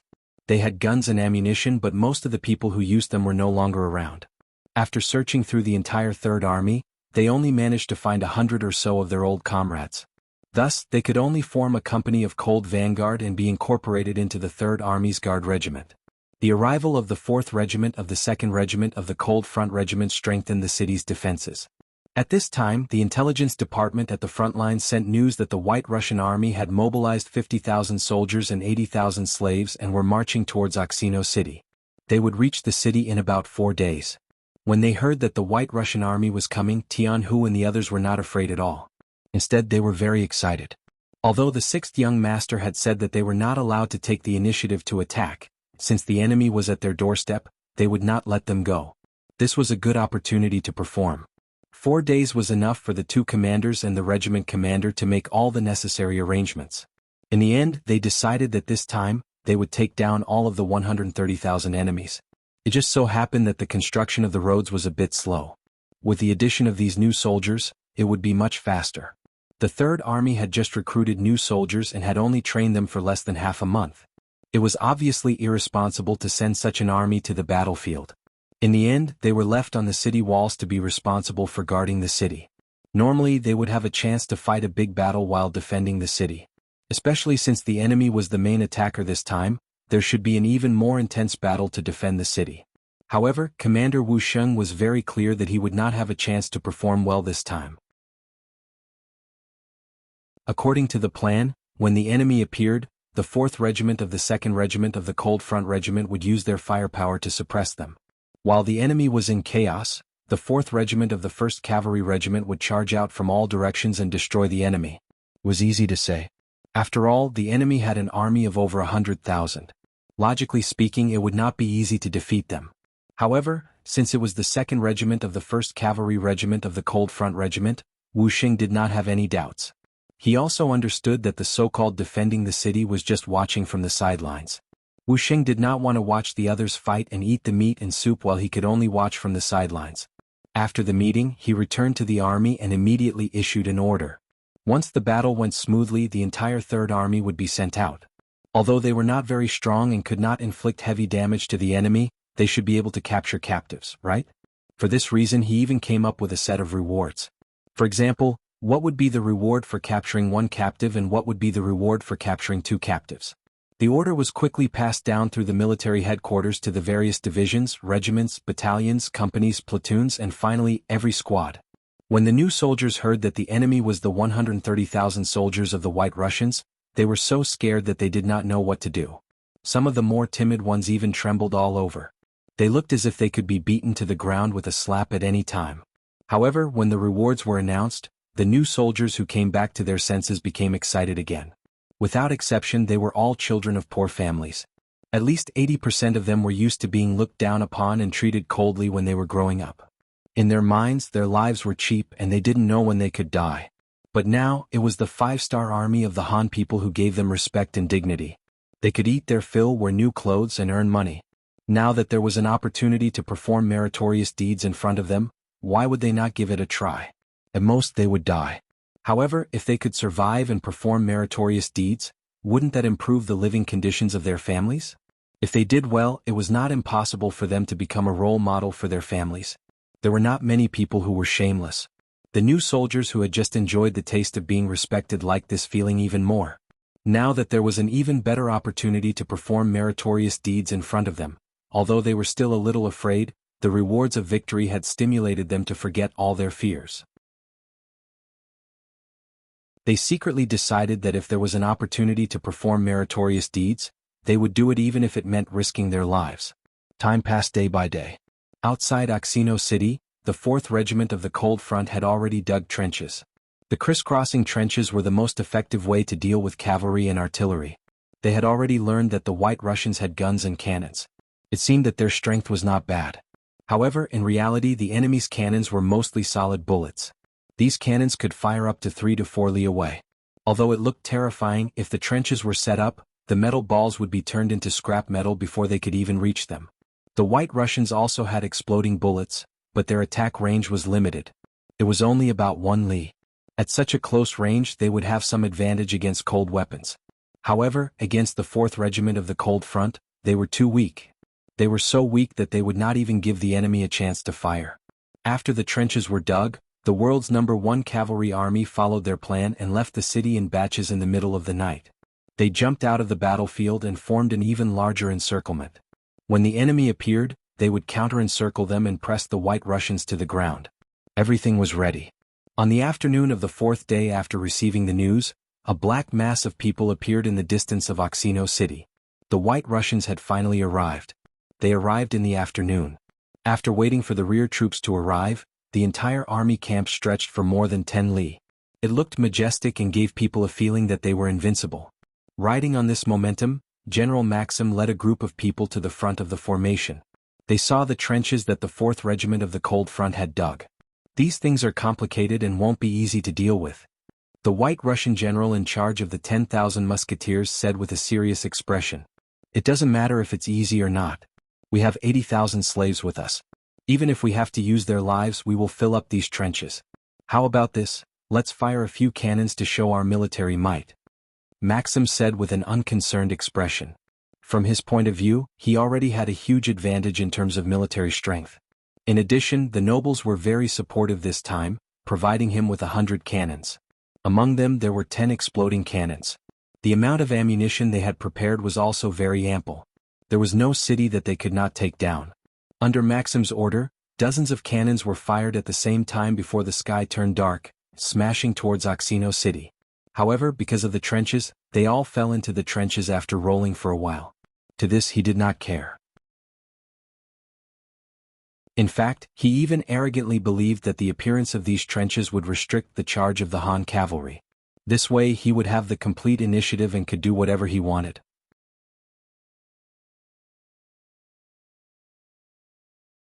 Chapter 1432.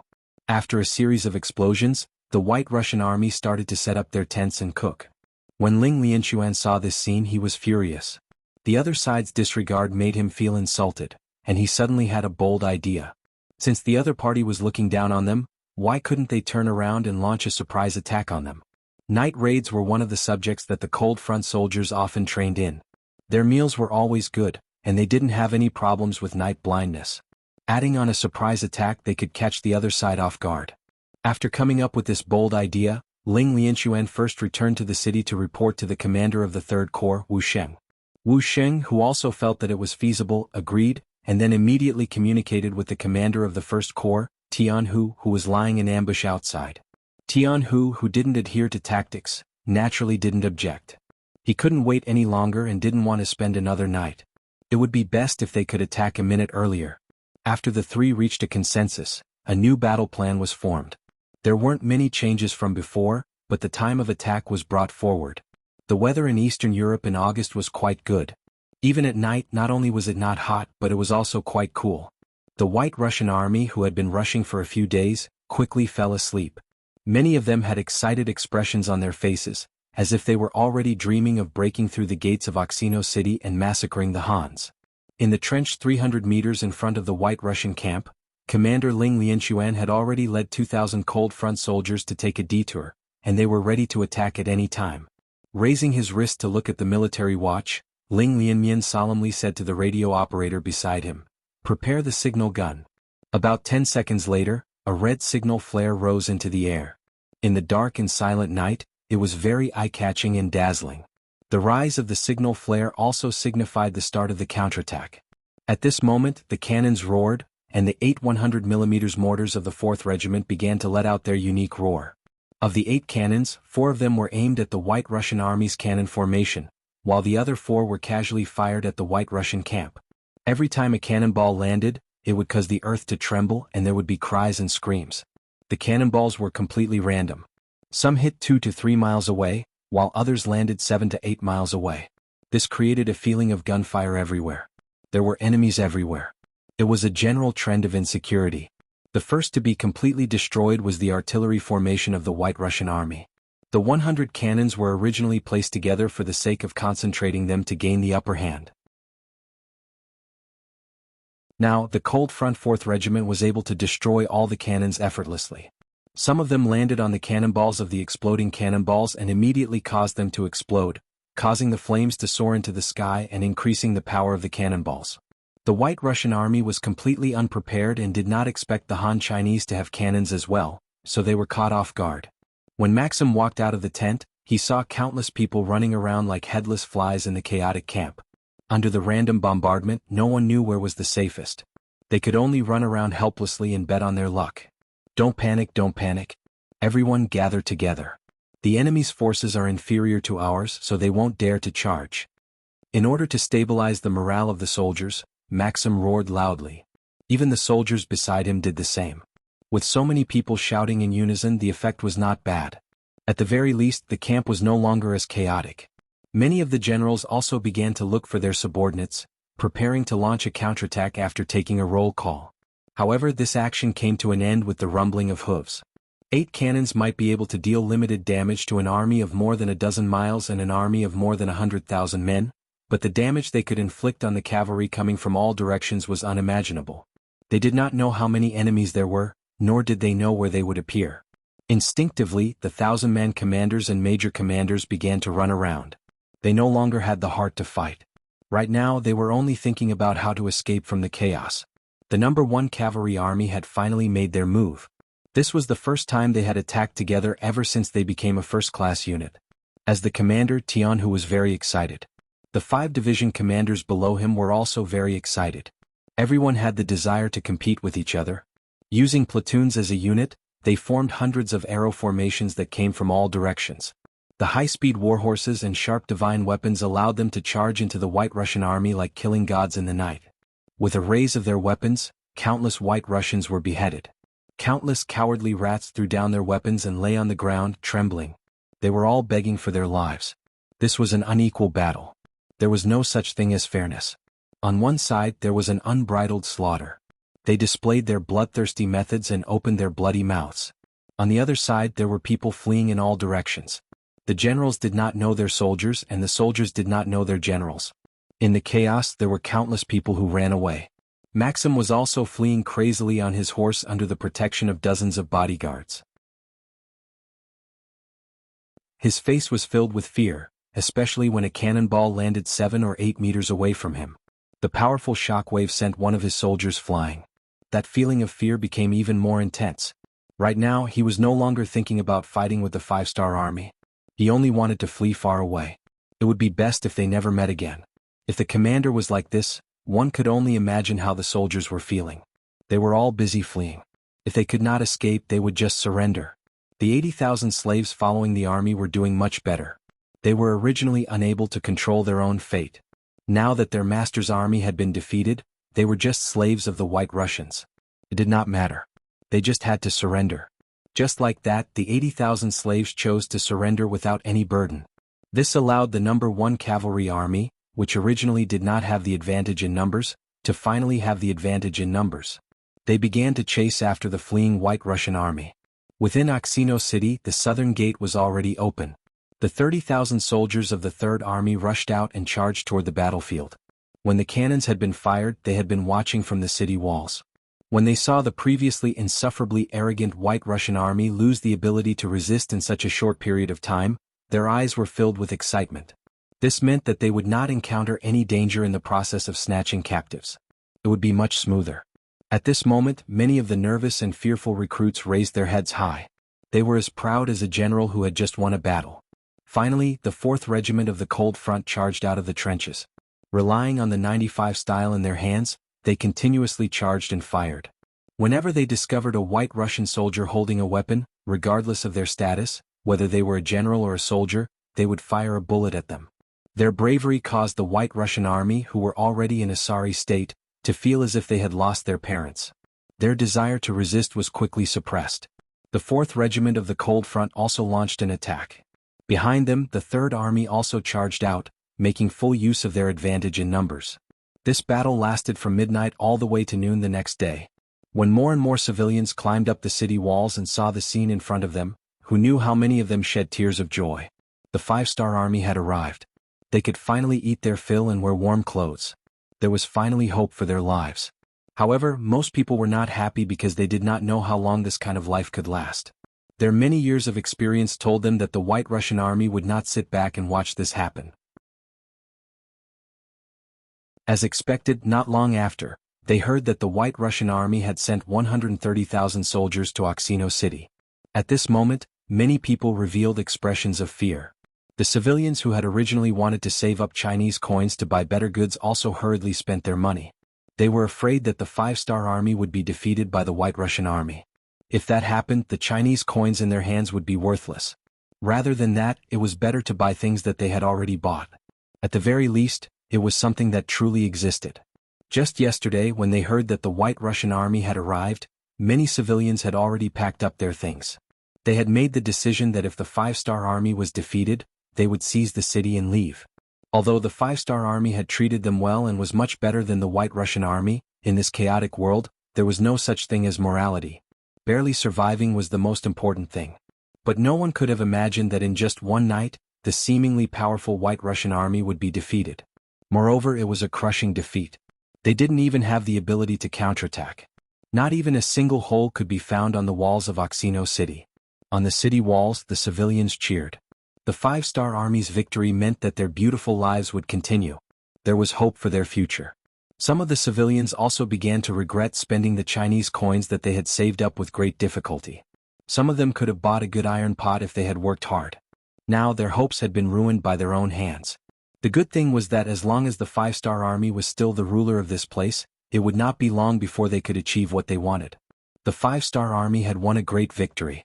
The world's #1 cavalry regiment had chased for 40 li before returning. This battle had dealt a heavy blow to the White Russian army. Just in terms of prisoners, they had captured 110,000 people. There were also 10,000 White Russian army corpses on the battlefield. In other words, only 5,000 White Russian soldiers had managed to escape. They had also seized a lot of military rations and equipment. This was not a small gain for Oxino City.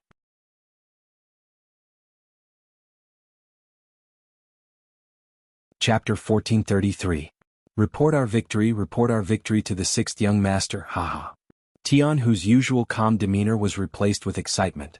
Not only did a night and half a day of fighting not tire him out, he was also very excited. Because in yesterday's battle, he saw the might of the world's #1 cavalry army. In the past, when they were only a division, they could defeat enemies several times their size. And looking at their performance last night, no one could stop the 40,000 cavalry. Even if they were to face 100,000 enemies, they would not back down. They were very confident that they could obtain victory. Soon Yang Qindong found out about the battle in Oxino City through the telegram. After reading the telegram, he did not think much of it and only chuckled, "Very good, after this battle, there will be no more battles here this year. Send a telegram to Tianhu and Wuxia to properly manage the place. Take advantage of the time before it snows to properly repair the roads. After it snows, properly manage the greenhouse. Do not neglect it." Yang Qindong was a person who liked to take one step and look 3 steps ahead. Considering the cold of winter in Eastern Europe, Yang Qindong had ordered a large number of greenhouse workers to be transported from Red Nest City. The land here was fertile, so it would not be difficult to solve the problem of food. He wanted to let the foreign people who followed him, regardless of the reason, know that as long as they followed him, they would not go hungry. As for eating better and wearing better clothes, they would need to work harder. Not only in Oxino City, Yang Qindong had already arranged for people to set up a large number of greenhouses in Polga, Kazan, and the other 3 cities. He was only waiting for the arrival of winter. When they could no longer work outside, they would work indoors. This year, because they were not prepared enough, they would be like this for now.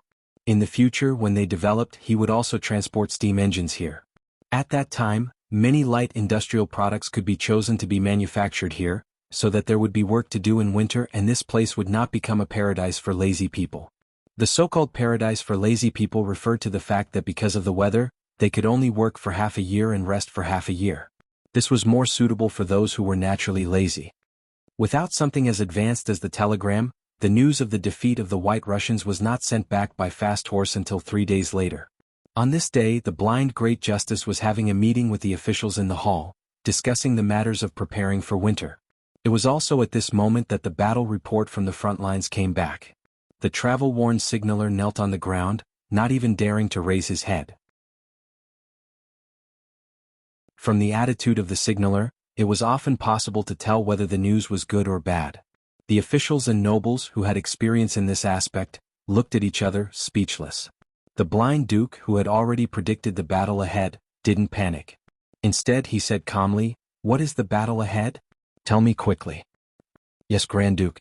After the signaller acknowledged the order, he took out a battle report from a tool that looked like a basket and read it out loud. It was a tradition of the Rossi duchies to read battle reports in public. Perhaps they were afraid that someone would hide battle reports that were unfavorable to them, so they would usually read them out in public when they received battle reports to show fairness. Because of this, Ivan, who was standing at the side, could see the rapid changes in the expressions of the officials and nobles. The battle report didn't have many words, but the amount of information in it wasn't small. Maxim had returned in defeat. Of the 130,000 soldiers, less than 5,000 remained, and they were currently on their way back to Moscow. Not only that, the battle had only taken half a day, and the White Russian army's rations and supplies had all been plundered by the Han army. In just a short while, the officials and nobles of the White Russian army had ugly expressions. They hadn't expected the army to be defeated, and even more so for it to be defeated so quickly. "What is this Maxim doing? Is he such a good-for-nothing? We gave him so many cannons and good things, but what did he do? What a disappointment." Maxim was incompetent in training his army, resulting in the defeat of his army. He should be hanged for this crime. That's right, the Rossi duchies don't need incompetent generals. Kill him. Kill him, kill him. Within a short period of time, a large number of voices appeared in the imperial court to condemn Maxim, with the nobles being the heaviest among them. At this moment, they seemed to have forgotten how they had praised Maxim for leading the army. This was the nobles. In their eyes, there were only benefits. It was best not to talk about favors with such people. Otherwise you would be very sad. The voices were so loud that it felt as if Maxim had committed some heinous crime. Ivan looked at this scene coldly and he was extremely shocked. He hadn't expected the firearms of the Han to be so powerful, and it seemed to be even more powerful than theirs. If that was the case, not only would they have powerful cavalry but they would also have firearms. The Han people would truly be a difficult opponent to deal with. Even though Ivan had tried his best to overestimate the strength of the five-star army, he had still underestimated his opponent. The firearms of the five-star army were not just a little bit more powerful than the White Russian army, but much more powerful. Ivan really wanted to experience the power of the five-star army, but it was already the 9th month. If he were to prepare for war now, there wouldn't be enough time. It seemed that he could only leave all his regrets for next year. On the other hand, when the blind Archduke heard that everyone in the court wanted to punish Maxim, he immediately took the opportunity to deprive this person of nearly half of his military power and allowed him to reflect on his crimes at home. He would talk about it when he figured it out. After this battle, he hadn't suffered any losses, but the nobles had suffered heavy injuries. He had also lost a powerful general like Maxim, so the blind duke was naturally in a good mood. He even had to thank the Han army for appearing. At the end of the meeting, the blind duke also said that it was too late this year. After the flowers bloomed tomorrow, he would send troops to attack Oxino City to show the might of the White Russian army. After receiving the promise, the ministers and nobles left the hall with satisfied looks on their faces. To them, the appearance of the Han army was a threat that could even attract ordinary people to follow suit. If they didn't suppress this trend, it would greatly affect their interests. This was not allowed. As long as the Han army was defeated and chased away, it didn't matter who did it in the end. This was the face of the bigwigs. In their eyes, they only cared about their own interests and their own petty schemes. How could the blind duke not see this? However, he didn't have a better idea. Although he was powerful, his words didn't carry weight in the White Russian army. Without the support of these nobles, the Rossi duchies would have internal strife. If that happened, not to mention dealing with others, it would be a problem for them to protect themselves. For the sake of the Rossi's interests, for the sake of righteousness, he sometimes had to compromise. Although he knew that these nobles were malignant tumors, he had no choice but to keep them.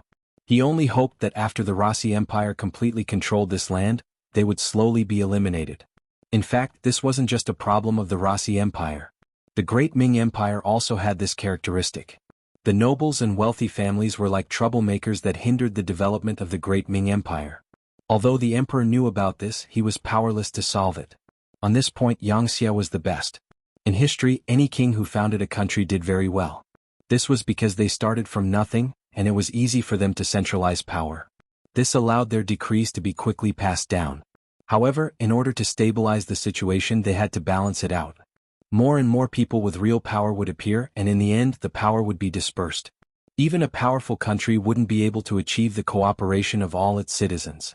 Yang Qindong was like a king who founded a country.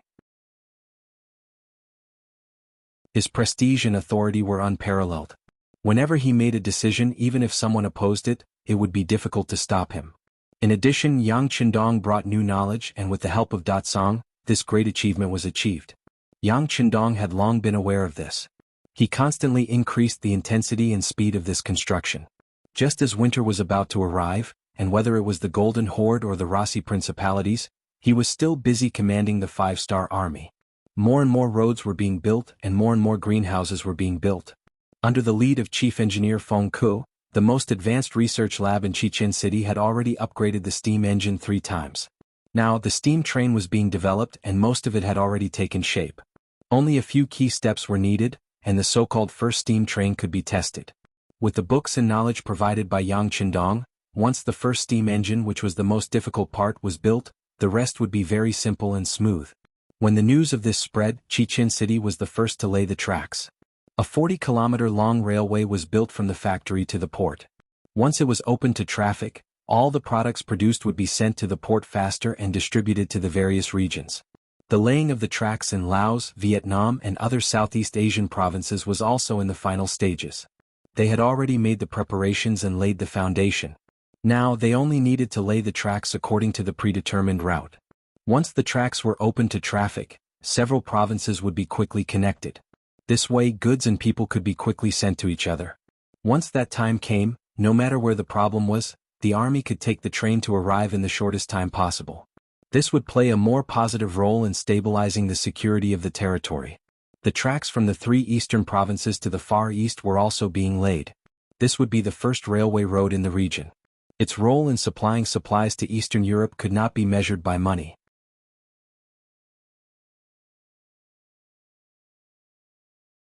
Chapter 1434.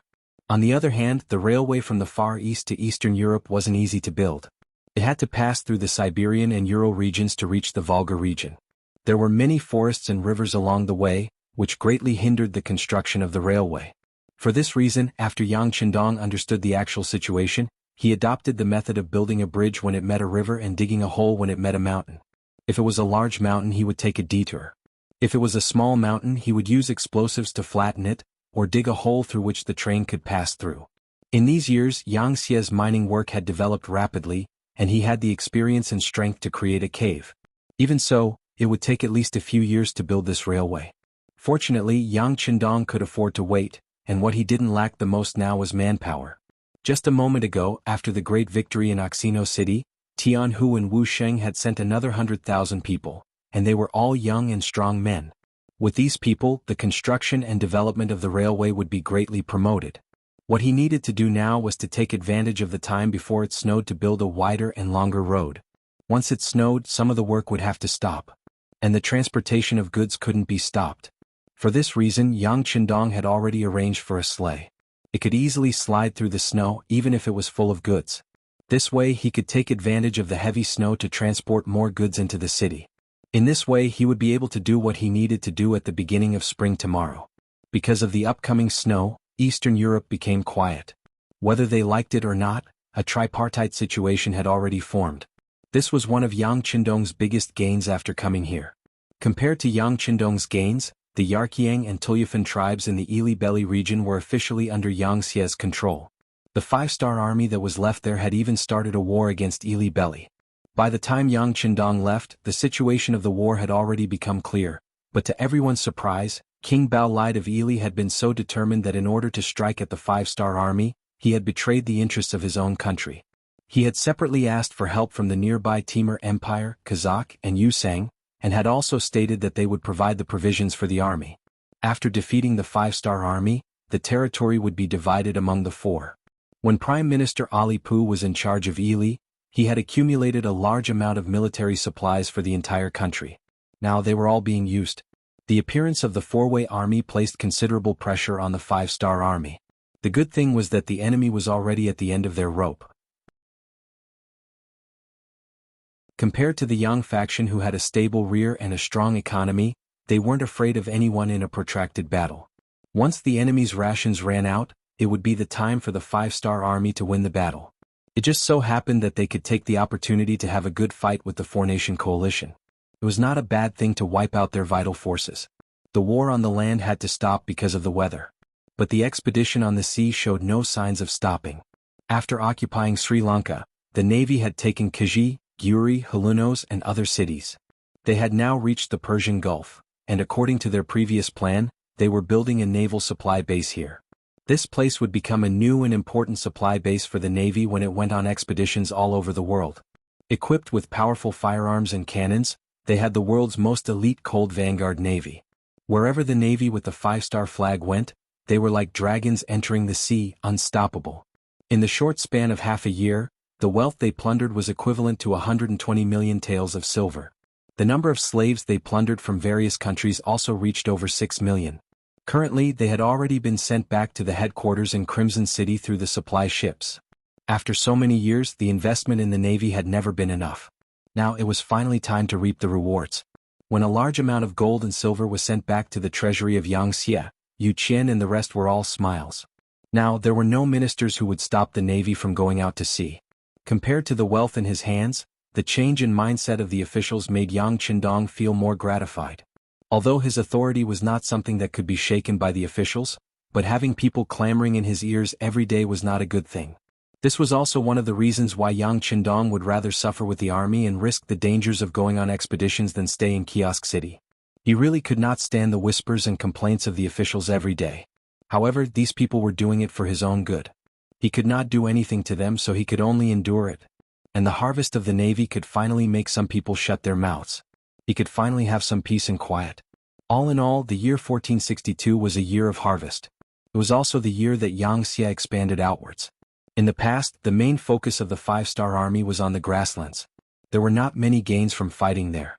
The other side was so poor that they did not have much wealth. Defeating them would only give them some land and some captives. Compared to the huge expenditure of the army, it felt like they were at a disadvantage. Just like the war with Ili right now, they had invested a lot and gained very little. Because of this, who knew how many officials had already raised their opinions? Even Yu Qian and the rest had vaguely expressed their dissatisfaction. Only then did Yang Qindong decide to expand his army and look for more sources of income. Although expanding his army would suddenly increase the pressure on his finances.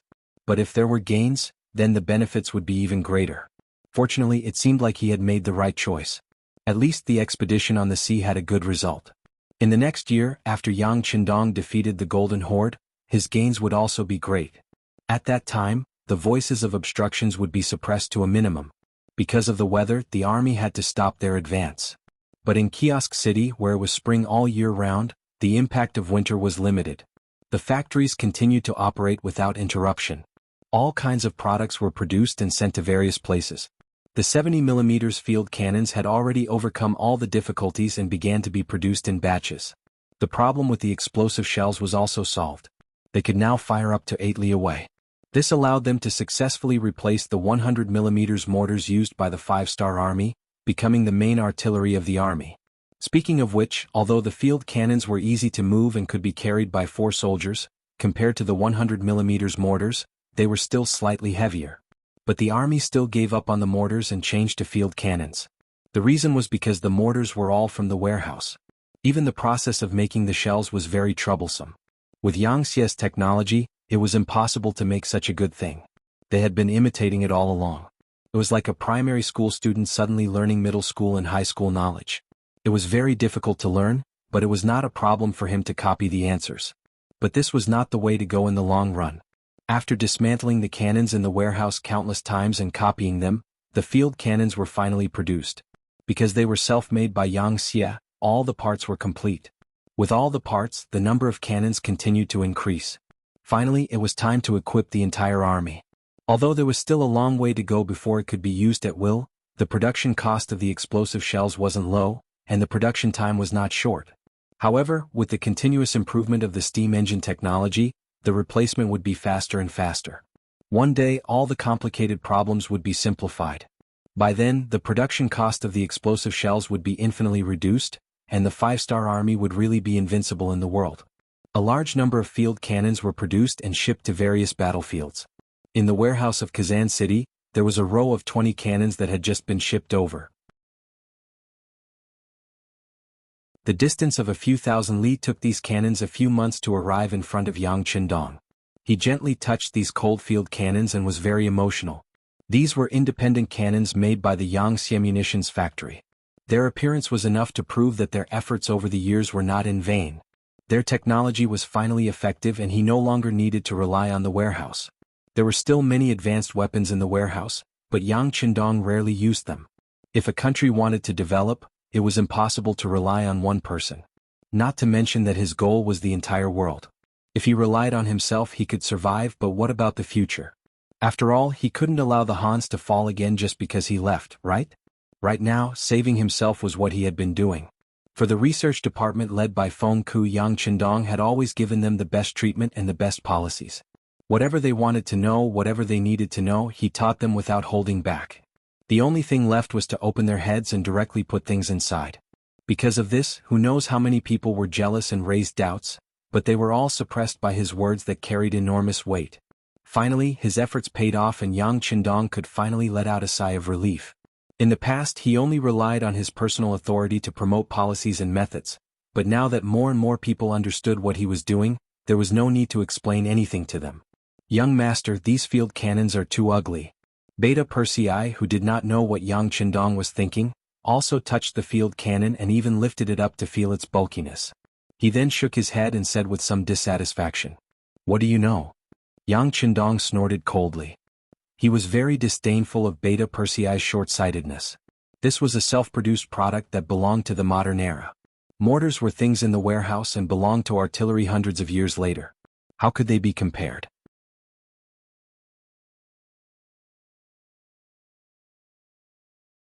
Chapter 1435. Why don't I understand? Beta Persei seemed to be a little anxious. He was afraid that Yang Qindong would look down on him, so he added, "Young master, this field artillery is not as good as mortars in terms of size, range, and power. But its shells are cheap. With this kind of artillery you can fire shells at will. How can this be compared to mortars?" Yang Qindong snorted. With just one sentence, Beta Persei was instantly speechless. The lack of artillery shells had always been one of the main factors restricting the development and growth of the 5-star army. Usually, unless it was necessary, the 5-star army would not use mortars in battle. Even if they did use mortars, there would be a limit to the number of shells they could fire. They would have to calculate the number of shells they could fire, which gave people a very uncomfortable feeling. For this reason, some people in the army also raised questions. Why couldn't they prepare more shells for war?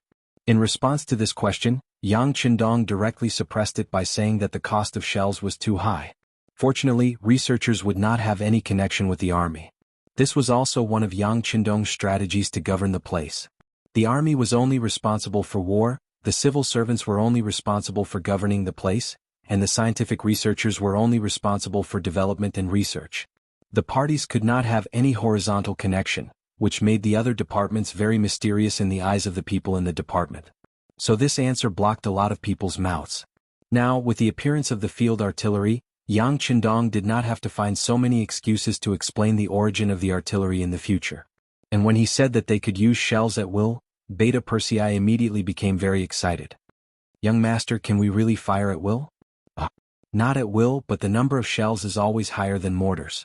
Oh, by the way, the officials in South City just reported that the greenhouse there is ready for harvest. You can take some people to take a look. Yang Qindong was afraid that Yang Heir would raise the idea of casually firing cannonballs, so he would try firing 2 cannonballs first. Yang Qindong sent him away with one sentence. After Beta Persei left, Yang Qindong also had some peace. Then he looked at Qiu Vi, the captain of the Black Cavalry, and said, "Send a message to Cheng City and let them transport more shells. After spring, we will let the enemy know that in the face of our 5-star army, they don't even have the qualifications to fight back." The weather was getting colder and colder, and Eastern Europe was covered in snow. In the past, this time was the most difficult time for the people. Many people would even freeze or starve to death because of the cold weather and lack of food. But with the arrival of the 5-star army, everything changed. A large amount of food transported through the 3 eastern provinces made the people no longer starving. Although it was not enough to completely fill their stomachs with 3 meals a day, it was not a problem to have 2 meals a day. In particular, the harvest of the greenhouse allowed more green vegetables to appear in the city. This was something that no one dared to dream about. Now, it had actually been realized. Many people knelt on the ground and sighed at the superb magic of King Wunan of Damyang. At the same time, they were even more determined to follow him. Many people were already prepared to work hard after spring to earn more Chinese coins. In this way they could buy more food in the coming winter and say goodbye to the days of hunger and cold. A large number of potatoes, sweet potatoes, corn, and other seeds were sent to the warehouse. With these high-yielding seeds, Yang Qindong believed that next year would be a bumper harvest. From then on, the people here would not only say goodbye to the life of not having enough to eat, but also become a new food base in the future. It would become a bridgehead from here to the European mainland, and become another existence like the first city. This winter quietly passed by under the expectations of the people. In the 3rd month of the year 1493, the weather began to warm up. After the snow began to melt, the 4 cities with the smell of Yangtze shone with a new youth. Countless people walked out of their homes and went out of the city to build roads. For them, having something to do and earning Chinese coins was the best life. In the 3rd month, the snow on the roads began to melt. The soldiers were also in high spirits and prepared to go to war. Among them, the tens of thousands of new soldiers were the most excited. This winter, they were able to bask in the glory of being part of the 5-star army. They were able to wear thick and warm military coats. Some of the officers who had performed well were even given black down jackets. When they wore these clothes, they were no longer afraid in the cold weather. For a period of time, the matter of a down jacket being exchanged for a wife was happening among the people. Unexpectedly, there was a great tendency that the supply could not meet the demand. This was something that Yang Qindong did not expect. However, in this era of poverty where human life was the most worthless, it really happened. Yang Qindong did not know whether to laugh or cry when he heard this. However, this also showed that Yang Xia's items were very popular. The story of a down jacket being exchanged for a wife spread in the army. This made many new soldiers who could not find a wife excited. They also longed for an opportunity to get a down jacket. Under the stimulation of material goods, the morale of the army was very high. Yang Qindong knew that it was time to take the initiative. With 30,000 veterans of the new Second Army as the main force, 60,000 new soldiers of the White Russian Division as the support, and the 3 main regiments of the 2nd Division of the 2nd Cold Front Army, an artillery battalion and an Air Force division, a total of 120,000 people left Kazan City in the middle of March and went straight to the nearest city, Samara. Yes, the Air Force also came. Major General Tianyu, the commander of the Air Force, came to Eastern Europe with Sun Lixing, the commander of the 1st Division, to report to Yang Qindong. The 5-star army had 3 main forces: sea, land, and air. However, in reality the Air Force was often ignored. They had the least number of people, and the hot air balloons under their control also needed the cooperation of the weather. This made them unable to display their original strength on the battlefield, so they could not be counted on in many wars. Seeing the army eating meat and expanding the territory, the navy also began to move and began to rampage on the sea, attacking cities and seizing land. The supreme commander of the Air Force, Major General Tianyu, finally could not hold back.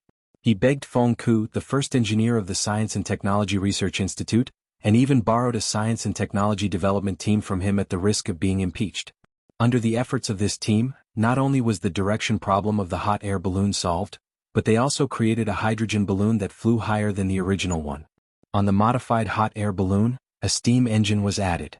After changing the power source, it ensured that they could fly however they wanted in the air and fly wherever they wanted.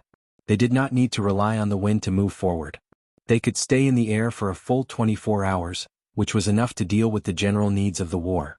After the improvement, the commander of the Tianyu army continuously reported to Yang Qindong, requesting to go out and fight. In the end, he got such an opportunity to perform. At that moment, he traveled tens of thousands of li, first arriving at the 3 eastern provinces on a ship from Crimson City, then to the Far East region and then to Siberia. Even during the New Year he spent it on the road. Finally, a week ago he arrived at Kazan City, just in time for the attack plan. In order to verify that Tianyu's words were not exaggerated, Yang Qindong first watched his performance in the air. After seeing that he indeed had the ability to shoot wherever he wanted, he waved his hand and agreed to let him participate in the military plan to attack the Golden Horde. With the cooperation of the Air Force and the 275mm field cannons that were delivered in several batches, Yang Qindong led his army of 120,000 confidently out of Kazan City and headed straight for Samara City. These 120,000 people were just the first echelon. Behind him, there was a newly built second division of the White Russia, with 60,000 members.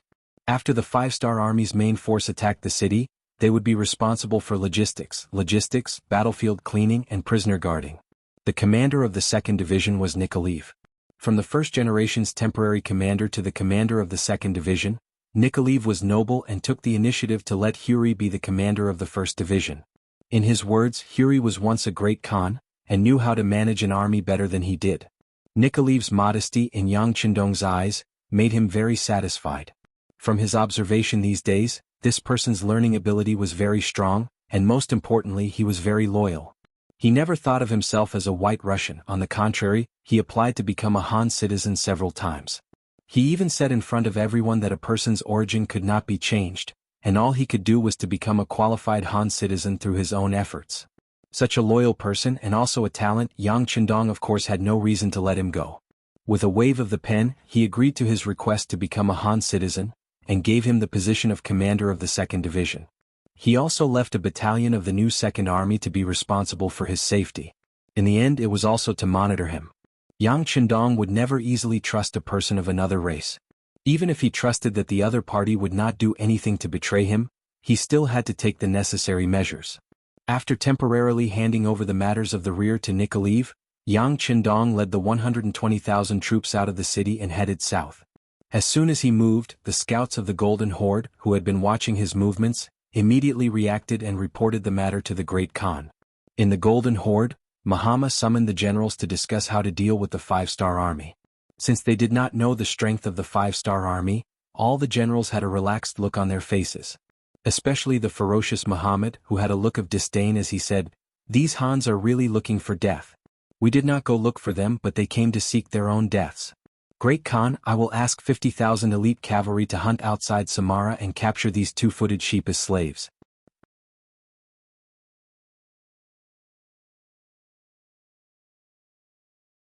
Chapter 1436. Hearing Muhammad's words, all the generals present burst into laughter. To them, the Han people were still as weak as they had been in the past. They only knew how to open their mouths and act like scholars. 4 such people, not to mention 120,000, even if it was 1.2 million, what was there to be afraid of? Alright, this Khan approves. Mahama also had a smile on his face. He believed that as long as Muhammad made a move, he would teach the Han people how to behave. In this world he would always be the boss and could only be him. Originally he was still thinking about how to deal with these Han people. If the other party only hid in the city and did not come out, it would be a headache. The 130,000 people that Gray led suddenly disappeared last year was proof of this. Now that the other party had come out of the city, it was equivalent to a tortoise crawling out of its shell. What was there to be afraid of? The cavalry on the grasslands would hunt, and this was what the Mongolian cavalry was best at. Mahama, who had originally treated the 5-star army as his greatest enemy, suddenly realized that he had overestimated the other party. At this moment, his number one enemy was the blind Duke of Ross. He even thought that after defeating the Han people, he should let them be the vanguard to counterattack the White Russians. Perhaps it would be time for him to reunite this place. The generals of the Golden Horde all looked down on the Han army, but to Yu Shan, who was guarding Samara, he did not have the slightest intention of looking down on them. Especially when he saw the 120,000 Han soldiers coming from outside the city, there was only caution on his face. It was said that one could see the whole leopard from a single spot, and see the overall situation from a corner. As someone who had led troops for many years, Yushan could feel that the Han army was not to be trifled with from the other party's formation. From afar, the Han army 5 miles away was dressed in uniform, and their soldiers' faces were filled with fighting spirit and killing intent. Yushan was not a famous general of the Golden Horde, but he had been in the army for many years, and he believed that his eyesight was not bad. After seeing the neat formation of the Han army, he knew that this was not an easy army to deal with. Since last year he had been appointed as the general of Samara city by the Great Khan, in order to prevent the Han people from suddenly crossing this place and appearing at the foot of Sarai city. In other words, his mission did not require him to take the initiative to attack whenever he saw the Han people. He only needed to defend Samara and not lose it. Orders: close the city gates. Everyone is to stand guard on the city walls. Without orders, no one is to attack. After giving up on the idea of clashing with the Han people outside the city, Yushan gave the order to guard the city. Relying on the sturdiness of the city walls, the 20,000 Mongol soldiers and 30,000 slave soldiers looked at the Han Chinese troops with mocking gazes, as if saying, "Come and attack if you have the ability." Truly shameless. The face of the Mongolian warriors has been thrown away by these people. The sergeant put down the binoculars in his hand as he rode on his horse. His face was a little red, but no one knew whether it was because of his anger or because of the wind. Once upon a time, the Mongol cavalry ruled the world and were invincible. They had always been the ones attacking. When had they ever seen them defending the city? But now the tables had turned. It was their turn to guard the city like cowards and not come out, and they still had the face to laugh at others. No matter what, Yushan was half Mongol. More importantly, he had lived on the grasslands since he was a child. Relatively speaking, he was more like a Mongol than a Han. It was because of this that he had such a strong sense of immersion and looked down on the performance of these Mongol people. Beta Persei, who was also riding a horse, saw Yushan's angry snort. He chuckled. It was rare to see Yushan, who was wise and did not show his emotions, so angry. He felt that it was a little funny, but he was more excited about the upcoming siege. He thought that it was time for the field artillery to show its power. He heard that in this winter a lot of artillery shells had been shipped. If they could fire enough, he would not be able to resist. After laughing, he looked at Yang Qindong with a pleading gaze. "Young master, the artillery, go go." Yang Qindong seemed to have known that Beta Persei would make a request. Unlike the other generals, this man had always been busy following him around. Sometimes, it was inevitable that he would lose some freedom. This time he would give the command of the artillery to him.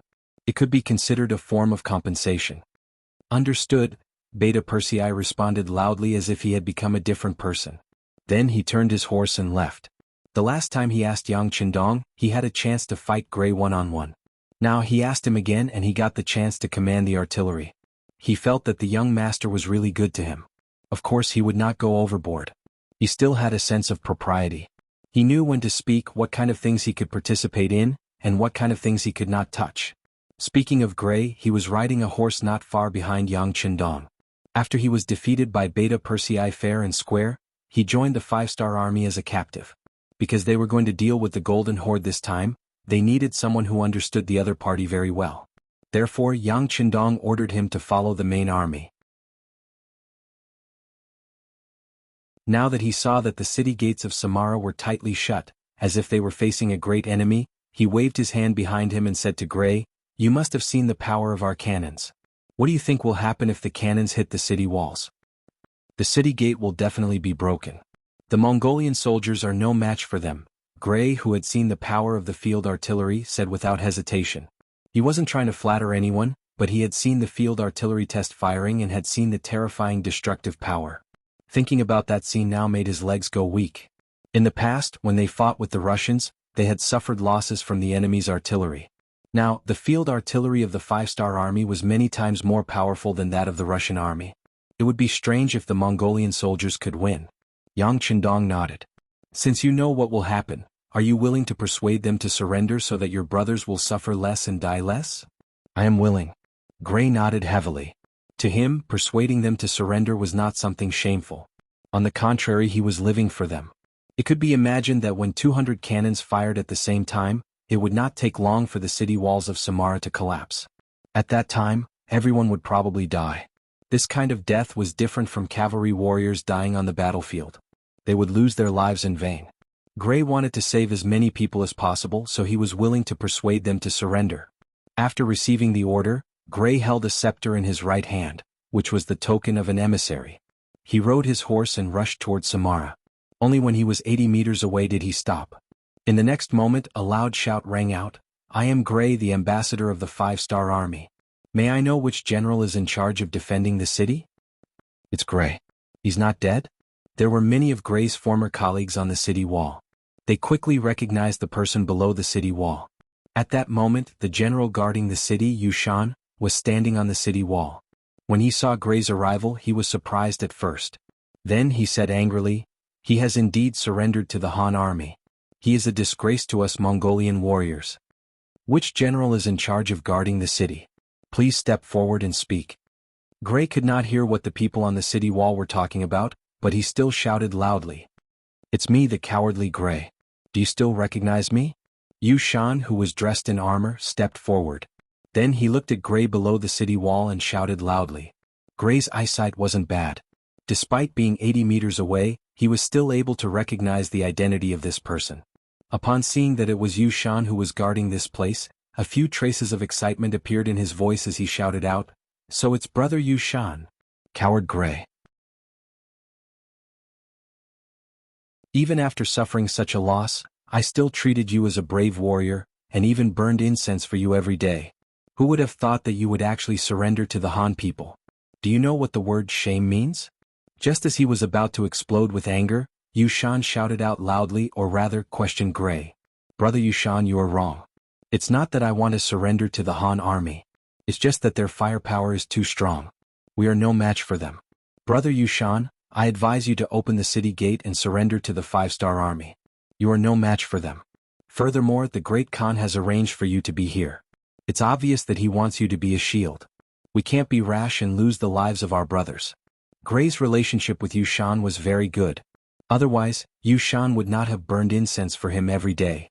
Because of this, he felt that it was even more important to persuade Yu Shan to open the city gate and surrender. Only then would he be able to survive. He had not seen the power of the 5-star army and still treated Yang Qindong's army as the cowardly 2-legged sheep army of the Han army. How could Yu Shan surrender without a fight? He knew that the Great Khan had arranged for him to be in Samara city and that he was being used. However, as a Mongolian warrior he should not be afraid of sacrifice or death. Furthermore, wasn't this using him to prove that he was still useful? This was a good job that some warriors were envious of but could not obtain. Yu Shan, who had made up his mind to defend Samara city to the death and give the Han army a taste of their own medicine, would not give up on defending the city just because of a few words from Gray. Yu Shan gave a cold snort as he received a powerful crossbow from one of his bodyguards. Pulling the bowstring, he released an arrow, sending an arrow flying 10 steps in front of Gray. Gray. Gray's eyes widened as he looked at Yu Shan.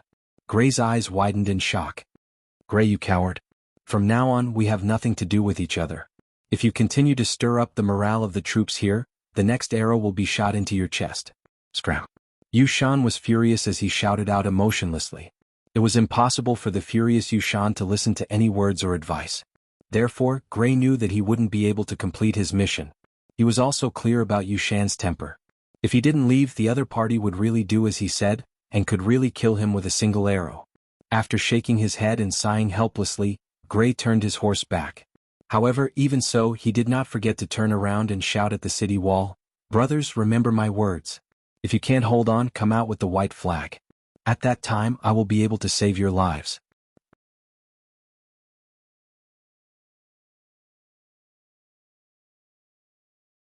Chapter 1437. After saying those words, Gray did not hesitate any longer. He turned around and walked toward the 5-star army camp behind him. He had said what he needed to say. Now it was time to show his true strength. Gray returned without achieving anything. Yang Qindong saw this scene. He also knew that some enemies were stubborn. If he did not show them some power, they would not listen to him. Pass down the order.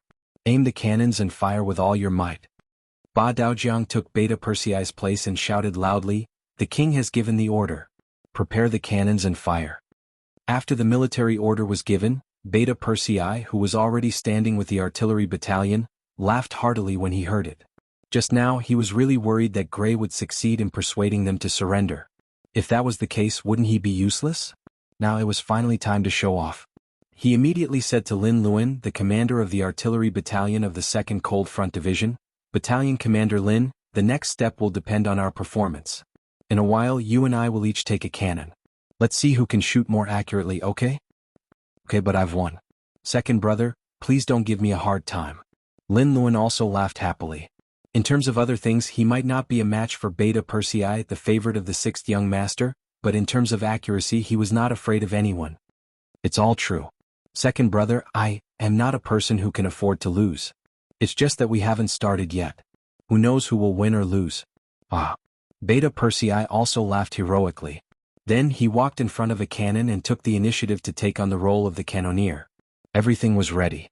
Beta Persei put a burst shell into the field cannon. With a loud bang, the bombardment of Samara City officially began. The sound of the cannons rumbled like thunder from the heavens. The loud explosions shook one's soul. With each explosion, a cannonball would fly towards the walls of Samara with a deafening roar. Boom. At the same time, a huge hole was left on the city walls and the cannonballs exploded. Countless metal shards and steel nails flew in all directions, landing on the Mongolian soldiers around them, and waves of anguished cries rang out. Blossom bullets were not comparable to solid bullets. The latter could only hit a path while the former could deal secondary damage. Since they were not prepared and did not expect the 5-star army's cannons to be able to hit so far away, their power was also so strong. With just the first round of cannon fire, thousands of Mongolian soldiers were hit and fell to the ground. With 200 cannons, even if each cannonball only injured 5 people, it would still be enough to wipe out 1,000 enemies. In fact, the power of one shot was not limited to this.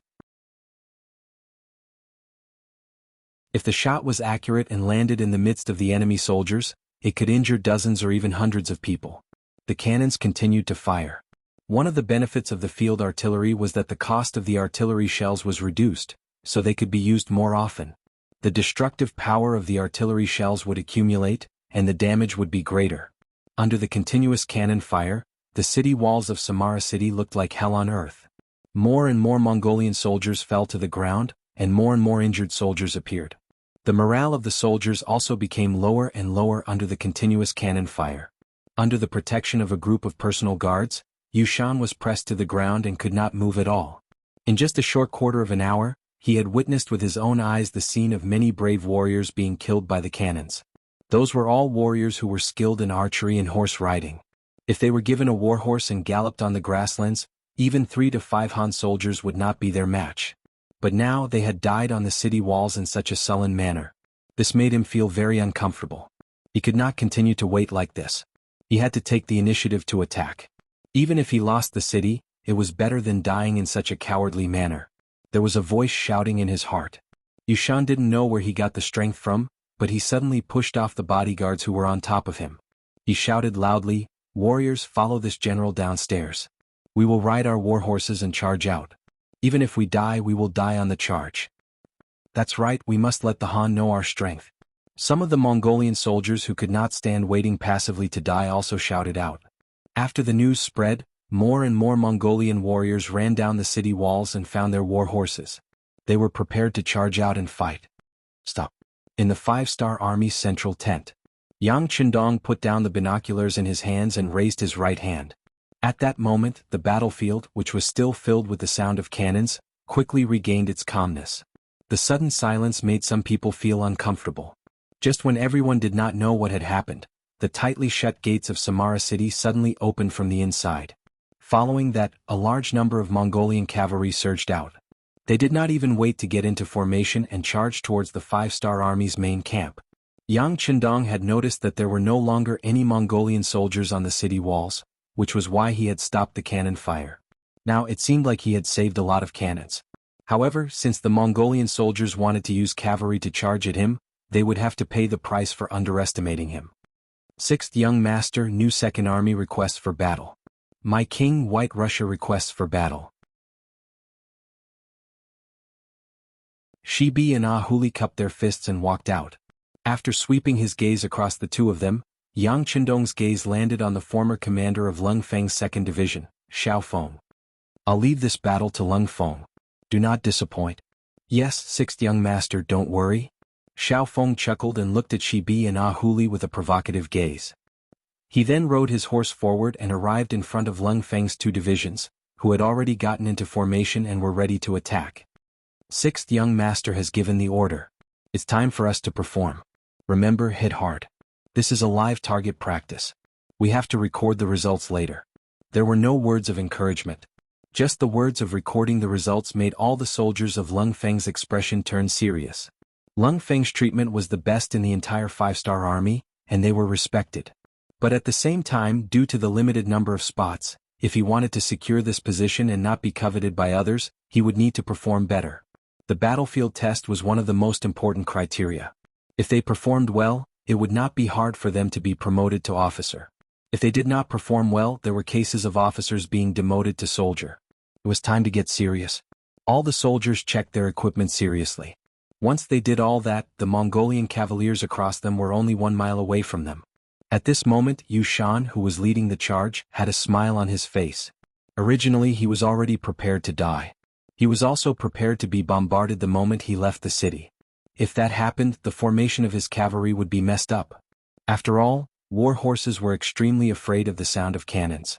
He thought that under the sound of the cannons, there would be less than 20% of the soldiers who could charge to the front. However, no one dared to stop them. Could it be that the Han army is afraid? If he knew that this would happen, he would not have needed to defend the city. He would have just led his troops to charge out. That way, the thousands of brothers who had died on the city walls would be a huge fighting force. He sighed and thought that he had overestimated the Han army. At this moment, he only wanted to charge into the Han camp and start a crazy massacre. For this, he continued to spur the war horse under him. Its speed became faster and faster, and they were getting closer and closer to the sandbag formation of the Lung Feng 2 division.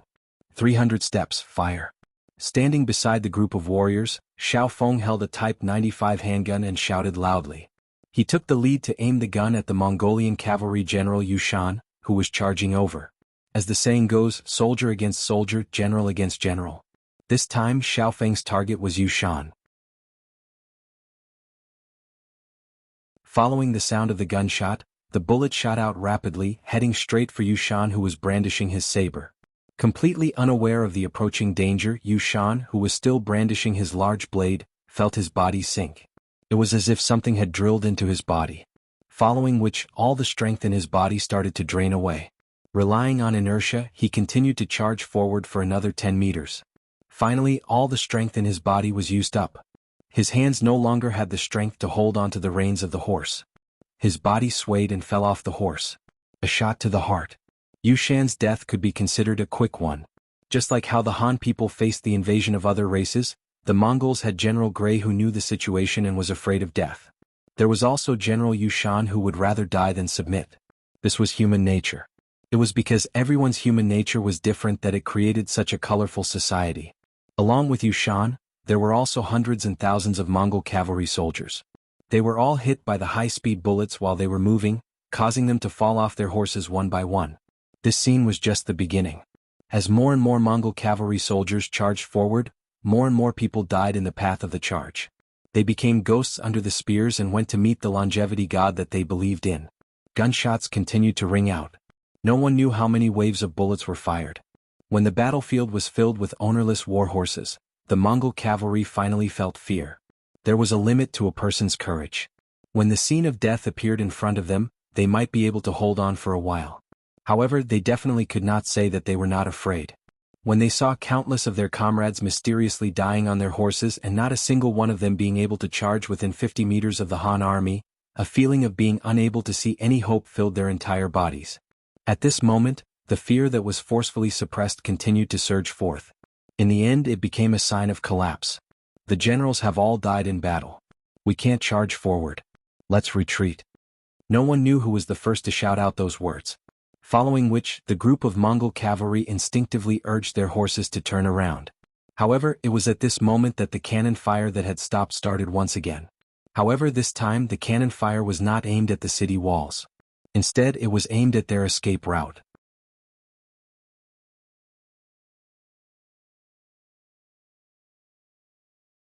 Chapter 1438. Since they had already escaped, how could the 5-star army allow them to escape back into the city? Cavalry charge. Yang Qindong rode the white dragon and looked at everything that was happening in front of him indifferently. Everything was going according to plan. Ahuli, the Mongolian cavalry division commander who had been waiting for orders, could not wait any longer. Then he shouted, "All cavalry listen to my order. Charge." A total of 60,000 reorganized Mongolian soldiers charged out under the lead of Ahuli, giving off a shocking aura. 60,000 against less than 10,000 Golden Horde cavalry was a bit of a bully. However, there was no difference between strong and weak on the battlefield, only victory and defeat. No one would not beat you just because you were weak. On the contrary, the weaker you were, the more likely you were to be bullied. Sending out all the Mongolian cavalry at once was a way to train them. From Yang Qindong's point of view, when two armies fought, the first thing to do was to show their spirit. If they did not even have the courage to fight, then they would have already lost. And where did confidence come from? It came from the accumulation of victory after victory. What he was doing now was to accumulate the fighting spirit of the soldiers. This was also the path that new recruits had to take to become veterans. How could soldiers who had never been on the battlefield be called veterans? 60,000 against less than 10,000 people, and 10,000 people who were already scared out of their wits. The result was obvious. Many of the Mongolian cavalry did not even have the chance to attack before news of victory came from the front. The enemy either died or surrendered. Fortunately, there were still 30,000 slave soldiers in Samara. Although their fighting strength was average, wasn't it a good opportunity for the Mongolian cavalry to train? Advance into the city. Seeing that the situation was settled, Yang Qindong shouted and led the army towards Samara, which was 5 miles away. No one expected the city to be conquered so quickly. None of the items in the city were damaged, which made the takeover of the city much smoother. The 30,000 slave soldiers in the city and less than 50,000 common people, men and women, old and young, became a kind of property. They were all brought out of the city and towards Kazan city. Another 50,000 non-human civilians, most of whom were from the Wa province, moved into Samara city. Every time they occupied a piece of land, they would move the people away and let other people occupy the land. This was the wondrous method under Yang Qindong's rule. It was also a path that was thought to be untrodden since ancient times. After all, no one was willing to leave their home unless they had nowhere else to go. In this regard, Yang Qindong had issued a strict order. In order to completely solve the rebellion of the non-ethnic people under his rule, and to prevent someone from causing trouble behind his back when he led the army out to battle, he implemented the method of migration of non-ethnic people whenever he arrived at a place. In this way, the initial investment was rather large and it even required a lot of money, but the results were good. At least for more than 10 years, there had not been any major riots in any place. The people were not from the same place, so it was difficult to unify the people. Those who opposed would eventually be unable to realize their ideas because they did not have enough rallying power. They were destined to be cleansed by time and finally become true Han people. The migration and pacification of the people in the Golden Horde was handed over to Commander Shibi. After Yang Qindong's observation, he found that this person had the ability to govern a place. He was a man of many talents in both civil and military affairs. Yang Qindong wanted to cultivate his ability to govern and planned to hand over this territory to him when he left this place. Shibi was a talent that Yang Qindong had discovered early on. Although he had surrendered to Yang Qindong and had once pretended to surrender to Northern Ming in order to survive, he was still very loyal to Yang Qindong. After several investigations, Yang Qindong had already come to a conclusion. Since that was the case, it was only right that he be given space to develop. He did not pay attention to the affairs in the city. Naturally, there would be someone else to take care of it. What Yang Qindong needed to do now was to lead the army straight to Sarai, the capital of the Golden Horde. At this time, the news of Samara's capture had reached Sarai. When he heard the news, General Muhammad was still reorganizing his army and had not yet left the city. When the news came, he was shocked. He secretly cursed Yushan's stupidity. 20,000 cavalrymen and 30,000 slave soldiers. How could the city be captured in just one day? What a bunch of trash. Although he was puzzled, he had to speed up his army and prepare to meet the 5-star army at Sarai. Not only was Muhammad caught off guard, but Great Khan Muhammad also did not expect the city to be captured so quickly.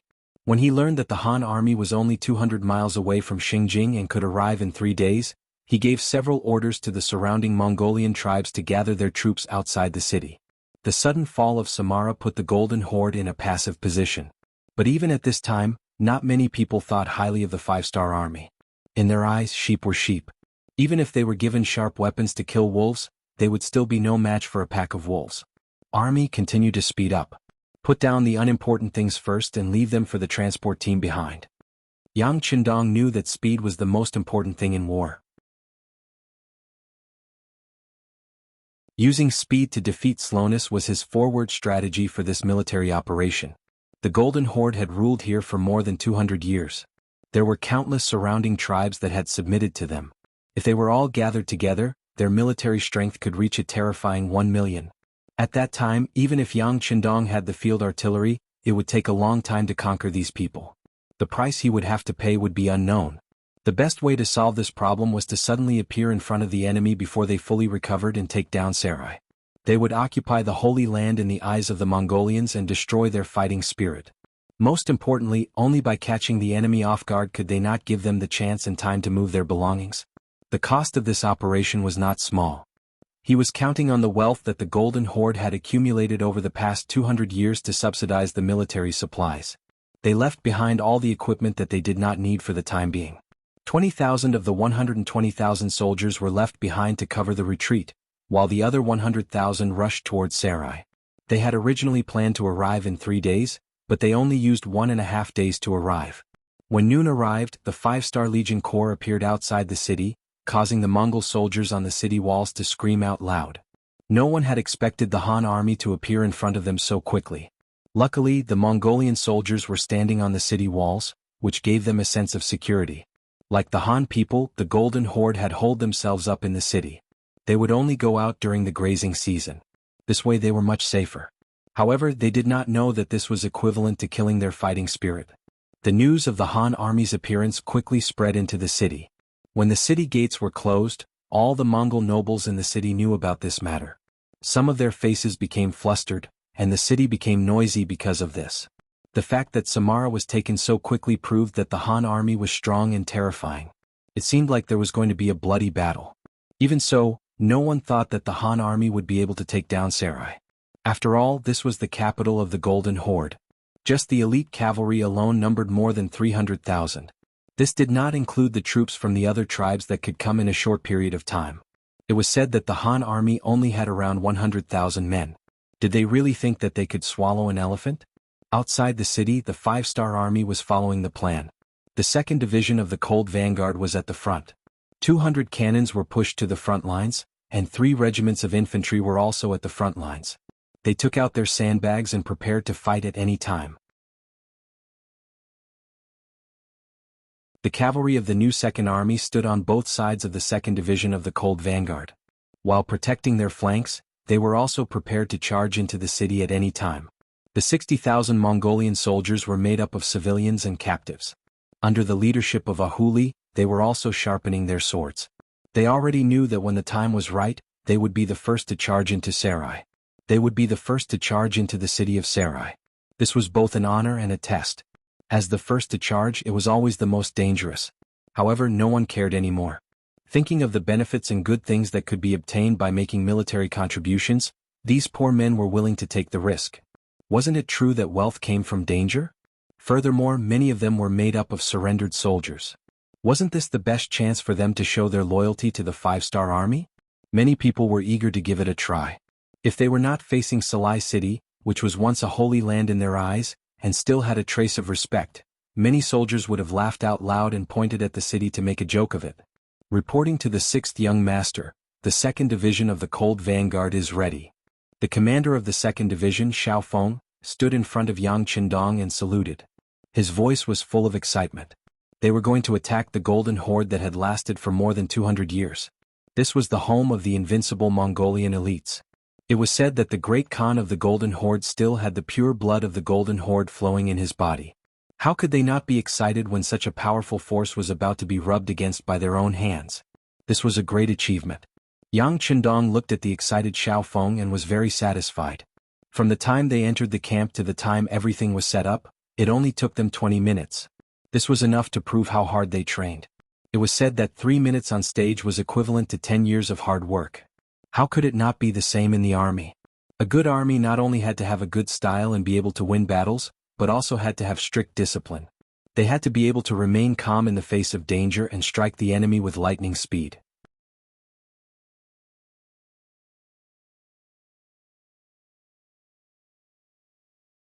Chapter 1439. Good, let's carry out the plan. Yang Qindong nodded in satisfaction. Then his gaze shifted from Xiaofeng to the city tower of Salai, which was 5 miles away. This time he wanted to use speed to defeat the slow. While catching the other party off guard, he also wanted to destroy the other party's arrogance and not give them any time to prepare or transfer their assets. For this reason, not only were 200 field cannons pushed to the front line, he also had Beta Persei rush to the front with 8 100mm mortars. When the time was right, he would turn Salai into a fire city and destroy their confidence in resisting. After receiving the order to attack, Xiaofeng gave a standard military salute and led his troops straight to the front of the battlefield. About 3 minutes later, the roaring of the cannons began. Exploding shells shot out from the barrels of the field cannons, heading straight for the city walls 5 miles away. They did not give the other party a chance to face off, nor did they have any intention of talking to the other party. They just fired wildly. This kind of fighting style caused the Mongolian soldiers on the city walls to be stunned. Countless cannonballs landed on the city walls and exploded, forming a rain of bullets. Many Mongolian soldiers who were not ready for battle were hit. The cries of ghosts and howls of wolves could be heard incessantly, and it was getting more and more intense. As the capital of the Golden Horde, there were dozens of cannons on the city tower of Salai. But whether it was the attack range or power, they could not be compared to the field cannons. With the accurate information provided by Gray, the 2nd Division of the Cold Front destroyed all the cannons in the first wave, not giving the other party any chance to fire back. The sound of cannons continued. In a short while, thousands of Mongolian soldiers on the city tower were either dead or injured, turning this place into a hell on earth. Go up the city tower and fire back with arrows. General Amba, who was in charge of the security of the city gate, shouted loudly. He led a group of soldiers to personally supervise the battlefield, and chased the Mongolian soldiers who had come down from the tower out of fear back into the city. Although at such a distance the so-called bow and arrow attack was useless, but there had to be someone guarding the gate tower. Otherwise, if they gave the Han people an opportunity, who knew if they would rush up the gate tower? If that happened, they would have the higher ground and there would be no way to continue fighting. As the general guarding the gate, he would also be punished by the Great Khan. After a round of slaughter, they finally managed to stop the soldiers from escaping. Due to the sharpness of the blades, the Mongolian soldiers had no choice but to run back up with bitter expressions. General Amba breathed a sigh of relief as he finally managed to control the tide of defeat. At this moment he heard the sound of horse hooves stomping on the ground. He looked in the direction of the sound and saw Muhammad, who looked majestic in his armor, rushing over with his cavalry. It was quite a coincidence. He was in the barracks preparing to bring 50,000 cavalry over to Samara.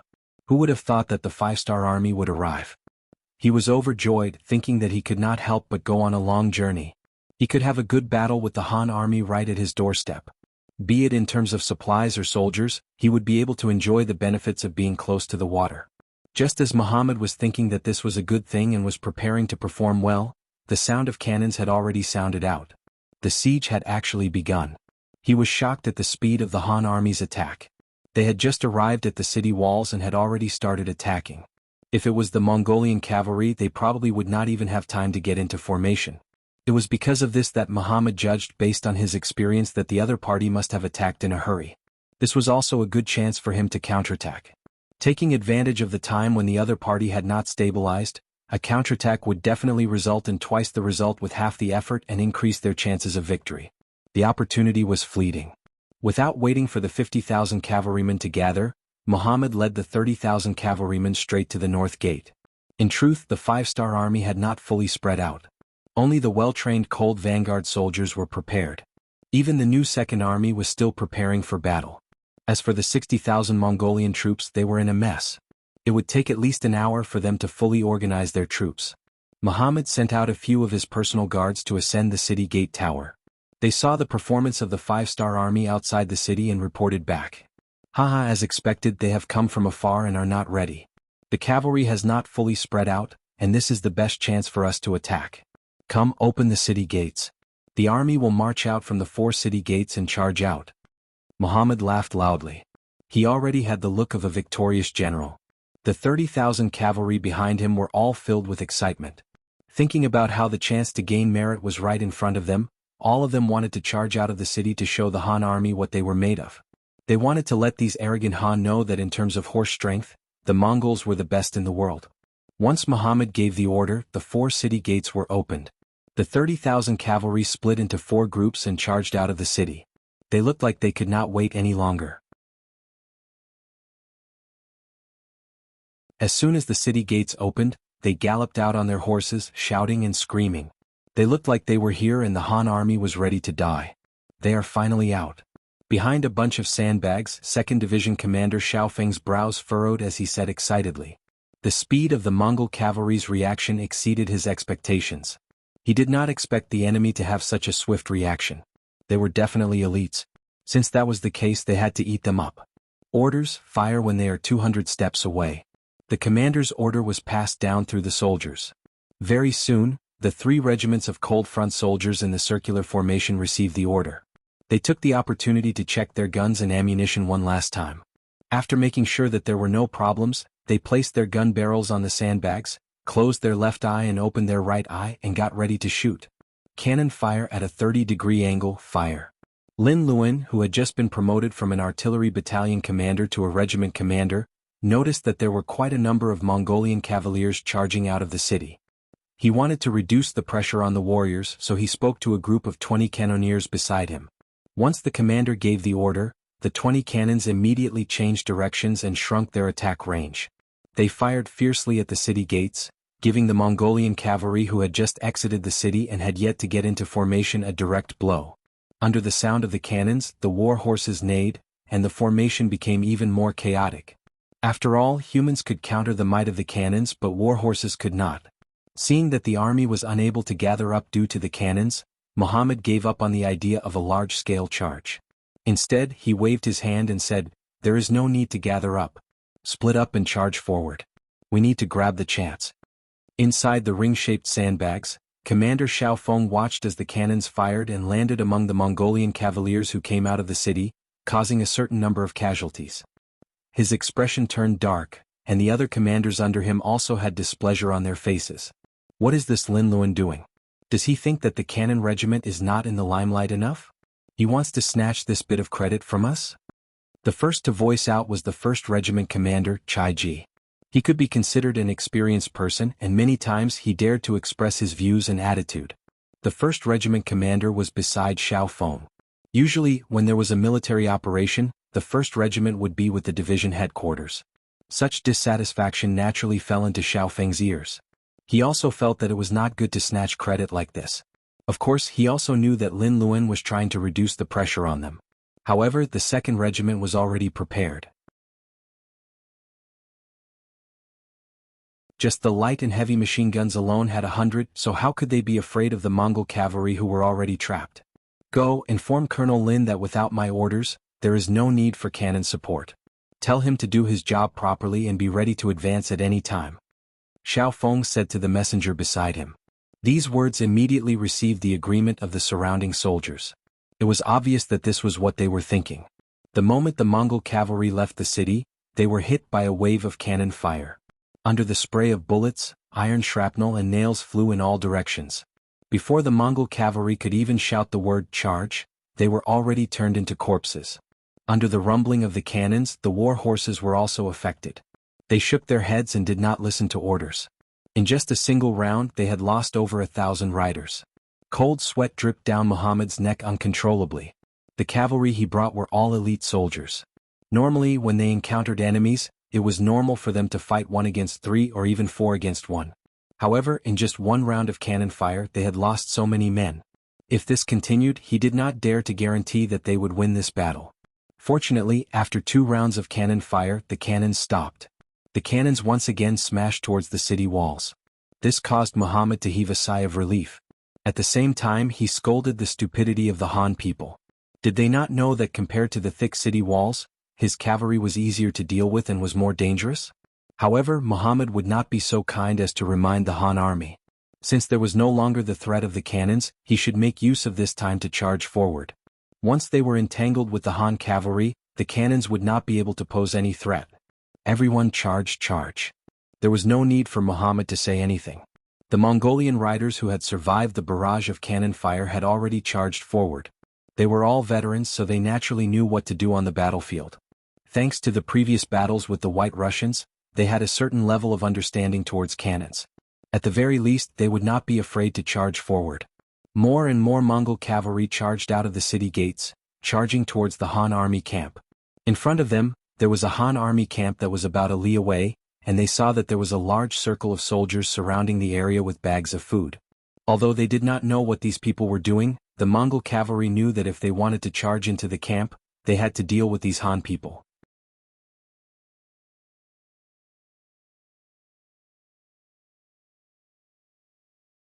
Chapter 1440.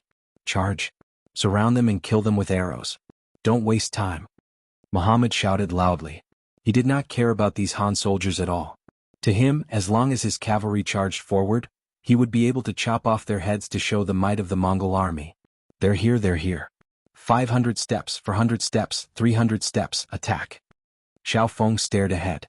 When he saw that the vanguard of the Mongol cavalry had already charged into the attack zone, he did not hold back anymore. With a shout, the light machine gun in his hand spat out flames. Along with the sound, a division of machine guns beside him also spat out flames. A total of 30 machine guns also spat out flames at this moment. On the battlefield, 30 machine guns opened fire at this moment, and the continuous tongues of fire shot towards the charging Mongol cavalry. Row after row of Mongolian cavaliers who charged forward were covered in blood, and they fell off their horses one after another. It was as if the charging group was blocked by a flood of bullets, and the corpses piled up higher and higher beyond the limit of 300 paces. More and more Mongol cavalry died under the guns. In the face of such an area of effect attack, they did not have much time to think. With the inertia of the war horses, they could not stop even if they wanted to. Under such fierce firepower, the number of charging Mongol cavalry decreased rapidly, and their hearts were slowly taken over by fear. They had never seen weapons that could kill so cleanly, and at this moment they were panicking. Even though they charged forward with all their might under the orders of their generals, they were just cold corpses under these weapons.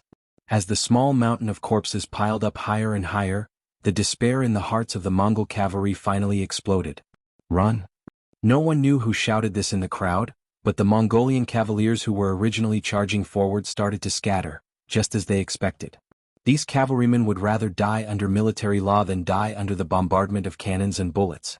At least the former would leave behind a corpse, while the latter would be smashed into pieces. The 30,000 elite Mongolian cavaliers charged forward like chives, and they fell one by one. Under such an attack from all sides, be it generals or soldiers, they were all treated the same. Bullets did not have eyes, and no matter who it was, they were all killed. Muhammad, who was charging at the front, did not escape death because of his identity as a general. When several bullets penetrated his body, he struggled to raise his arm before falling off the horse with a plop. Muhammad was a great general of the Golden Horde. Even 8 to 10 people would not be able to get close to him on the battlefield. But now he was killed by a flintlock. It was also proven that his body was also made of flesh. When faced with a fatal bullet, he was no different from the others. Even Muhammad had died in battle, and the Mongolian cavalry who charged out could not see any hope of victory. At this moment, the sound of gunfire had yet to stop. Not only that, the walls of Salai city, under the continuous attack of the field artillery, finally cracked open a huge hole that was more than 30 meters long. As the walls collapsed, it created enough conditions for the cavalry to charge. Yang Chendong put down the binoculars in his hand and said in a firm voice, "Expand the results of the battle. Cavalry charge." The cannon fire was still going on, and the gap on the city wall was getting bigger and bigger. The 5-star army cavalry saw an opportunity and received orders to attack. According to the plan, the 60,000 Mongolian soldiers would charge at the front. After all, the city wall had just been broken, and there would still be resistance within the city. It would be very dangerous. If the conditions were right, they would not let the new Second Army attack. Yang Chendong had his own thoughts, and he did not intend to hide them from the others. Ahuli was well aware of this, but he didn't blame anyone. On the contrary, he acquiesced to this practice. After all, he had once been the great Khan and had once commanded an army of 30,000. Although they were all his own army, they would still be divided. This time, letting the 60,000 Mongolian soldiers attack first was dangerous, but it was also a great opportunity. If they wanted to make a contribution, they could not be afraid of death. Moreover, the most worthless thing in this chaotic world was human life. Not to mention, the King Wunan of Damyang had already promised them that as long as the soldiers were registered, even if they died in battle, their families would be compensated. This was something that had never happened before. While Ahuli was open-minded, the Mongolian soldiers were open-minded as well. The moment they received the order to charge, they threw aside the fear in their hearts. Right now they only cared about killing the enemy and gaining merit. Not to mention, many of them had been bullied by the Golden Horde.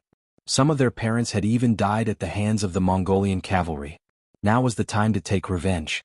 Once the 60,000 Mongolian cavalry charged, just the momentum alone could not be described with words.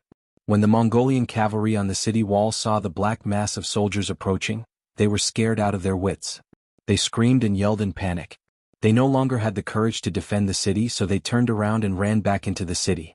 It was still the same saying, no one would choose to die if they could live. Although they were soldiers of the Golden Horde, they had not sold their lives to anyone. Knowing that they could not stop the enemy, only idiots would charge out and fight. The soldiers on the city wall quickly retreated.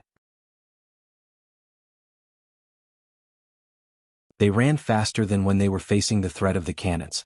As a result, General Amba and his soldiers could no longer hold their ground. After killing dozens of people, they still could not stop the army from collapsing. In desperation, Amba had to take his soldiers to the golden tent in the city. The cannons rumbled, and Mahama in the Golden Horde had already heard it. Although the distance was rather far and the cannons could not reach him, just the sound alone was enough to tell that the power of the cannons was not small. Unknowingly, Mahama had a bad feeling. This Han army seemed to be different from the Han army in the past. This was the first time he had doubts about whether he could defeat such an opponent. At this time, a group of officials and generals had already gathered in the Golden Horde. They had all come to ask the Great Khan for advice. Although the Great Khan did not know more than them, they did not have any better ideas. Mahama sat high up and looked at the panicked crowd. He said with a faint smile, "Everyone, do not worry. Muhammad has already brought 30,000 elite cavalry out of the city. I believe that good news will come soon."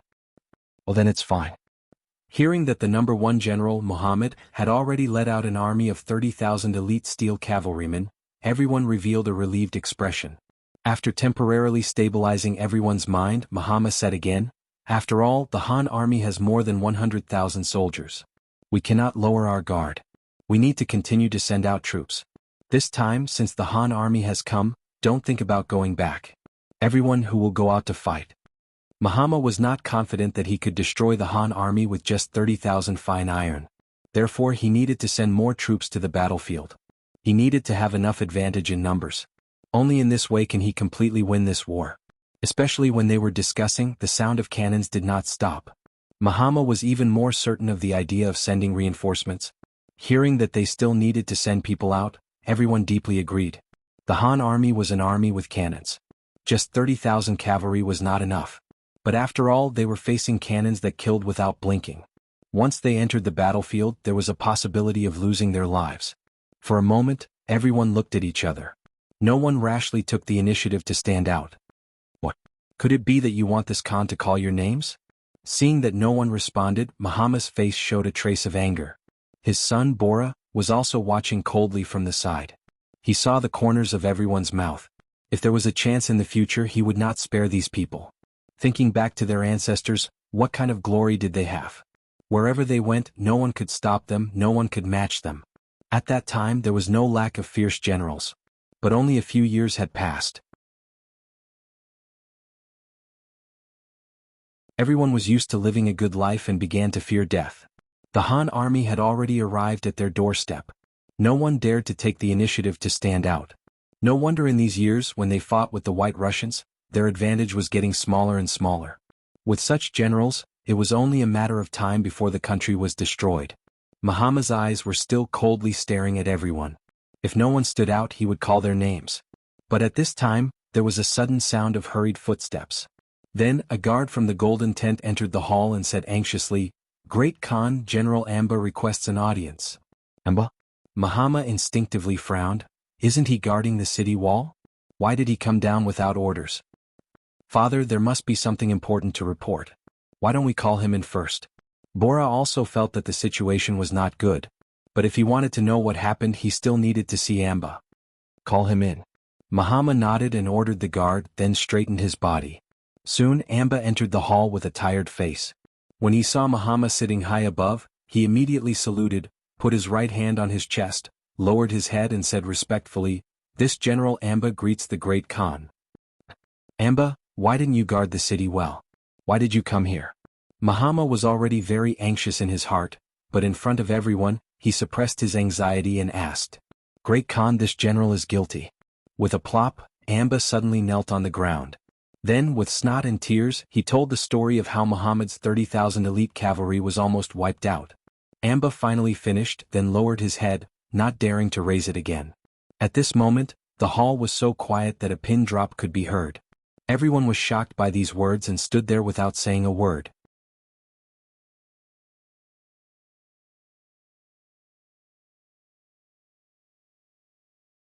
Chapter 1441.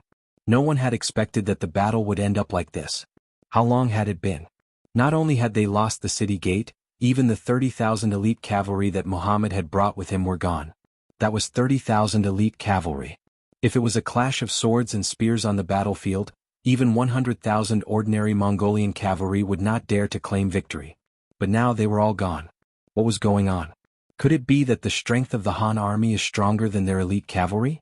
Everyone turned pale with fright. In the end, they all looked at Khan Muhammad. At this time, they had no idea what to do and could only listen to the Khan's orders.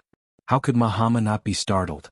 He had thought that this battle would be very difficult, and he had even prepared to pay a certain price.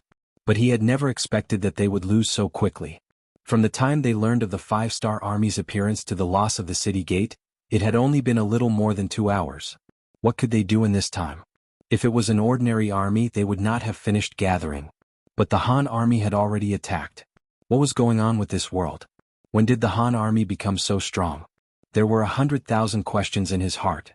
Muhammad had many questions that he wanted to understand. But now he did not have the time. Since the city gate had been lost and the cavalry had been defeated, he was afraid that the five-star army would enter the city soon. After losing the protection of the city wall, he had not expected such a thing to happen. Without sufficient preparation, Muhammad knew that the situation would only become more cruel and not optimistic. Men drag Amba away and behead him. Muhammad was worthy of being a Khan for many years. His reaction was very fast. He first glanced at Amba, who was kneeling on the ground with a fierce look on his face. The more chaotic the situation was, the more stable the people's hearts were. This Amba could be used for this. After receiving the order, the guards outside the hall rushed into the hall, picked up the kneeling Amba and walked out of the hall. Amba did not expect that the Khan would actually kill him. Did he think that this was a time when people were needed and he could take the blame? Also, why didn't any of the ministers and generals who were usually on good terms with him speak up for him? Could it be that the friendship between people wasn't worth a try? If he had known this would happen, he would have just run away. Who would have come back to report this?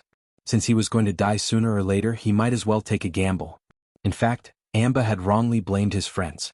Everyone was just shocked by the news he brought, and for a while they had not recovered from their shock. In addition, Muhammad's decision was too sudden. By the time they reacted and wanted to plead for their old friend, Amba had already been dragged away and beheaded. Amba died just like that. This greatly exceeded everyone's expectations.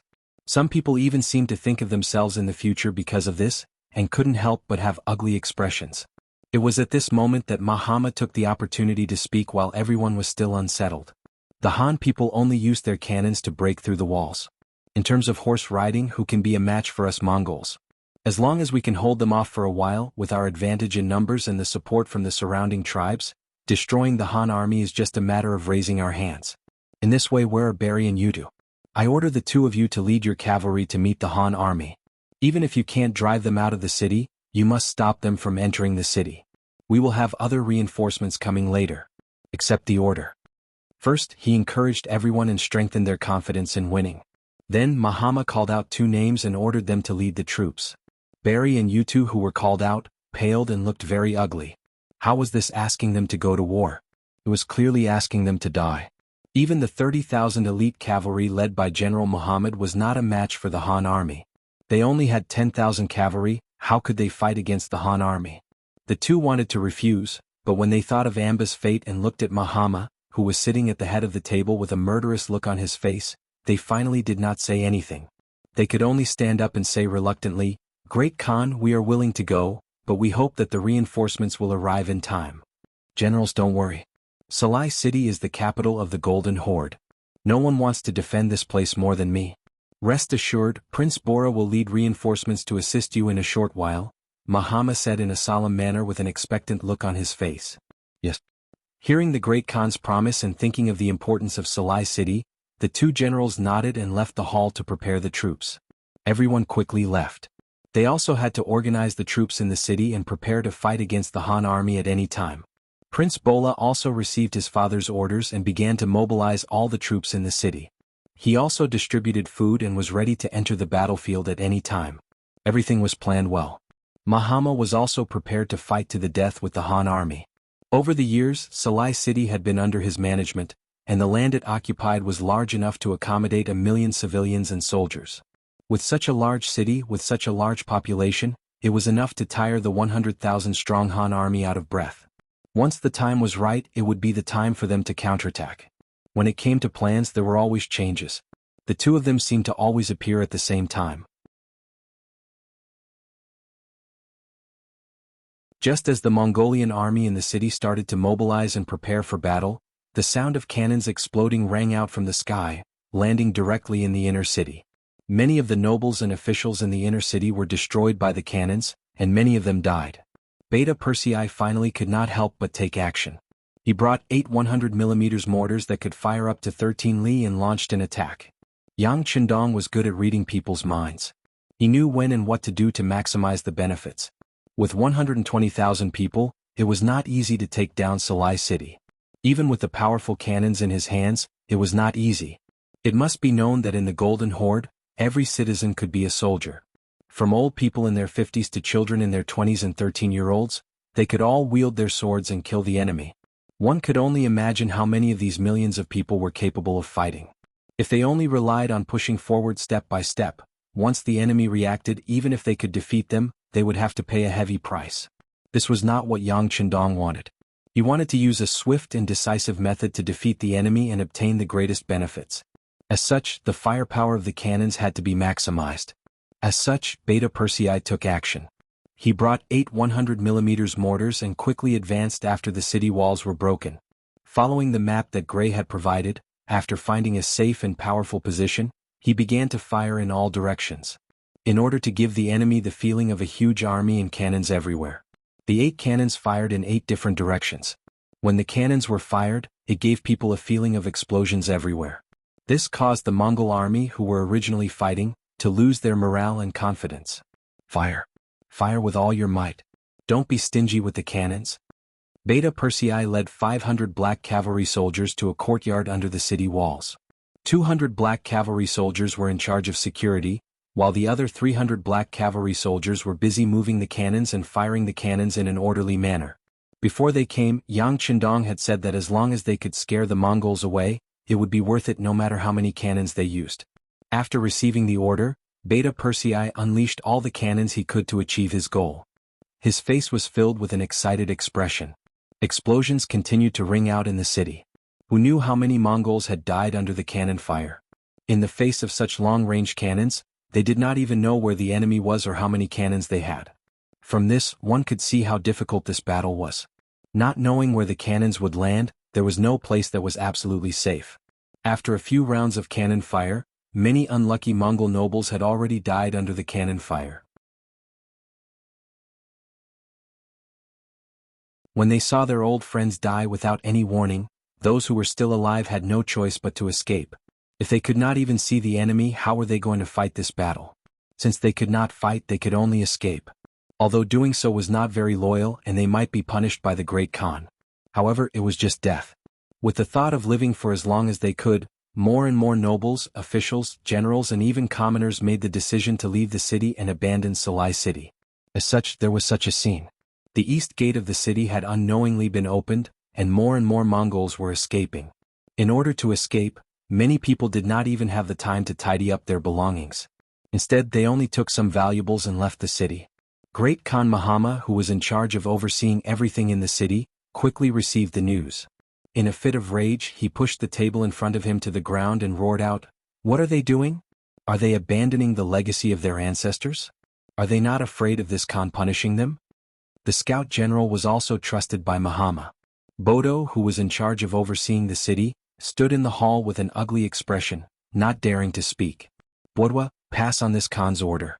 Kill all those who try to escape without orders as a warning to others. Mahama was so angry that he shouted in fear and issued the order. Bodo, who had always carried out Mahama's orders thoroughly, had a difficult expression on his face this time. He gritted his teeth and seemed to have made up his mind as he said, "Great Khan, there are too many people running away. We can't kill them all. If we really do that, I'm afraid it will cause a conflict, and that will only benefit the Han army." The Mongols were different from the Han. At that time they were backward and did not know what virtue was, what filial piety was, and what it meant when the ruler ordered his subjects to die.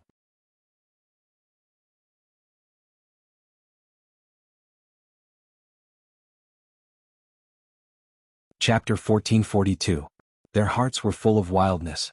If someone wanted to harm them, even if that person was the great Khan, they would still dare to fight back. It was precisely because of this consideration that Bodo came up with such a statement. Because if they really started a massacre at the East Gate, those nobles and generals who escaped would definitely kill them. In this way, the ones who would benefit from killing each other would be the Han army that entered the city. How could Mahama not know this? It's just that he was really angry. He was angry at the five-star army for not playing by the rules, he was angry at the cowardice of his subordinates, and he regretted that he was about to abandon Salai city. Yes, at this time, Mahama also made the same decision as everyone else, and that was to escape the city. Compared to others, Mahama cherished his life even more. He enjoyed the feeling of being above others. Clothes were stretched out for him and food was served to him. This made him even more afraid of death. He was afraid that he would lose everything. After knowing that the city couldn't be defended, he could only choose to escape if he wanted to live. Sai, forget it. Since that's the case, how can this Khan do something that hurts his loved ones and pleases his enemies? Go call the prince over. Mahama said to Bodo with a compassionate look. He was obviously forced to, but he pretended to be considerate of everyone.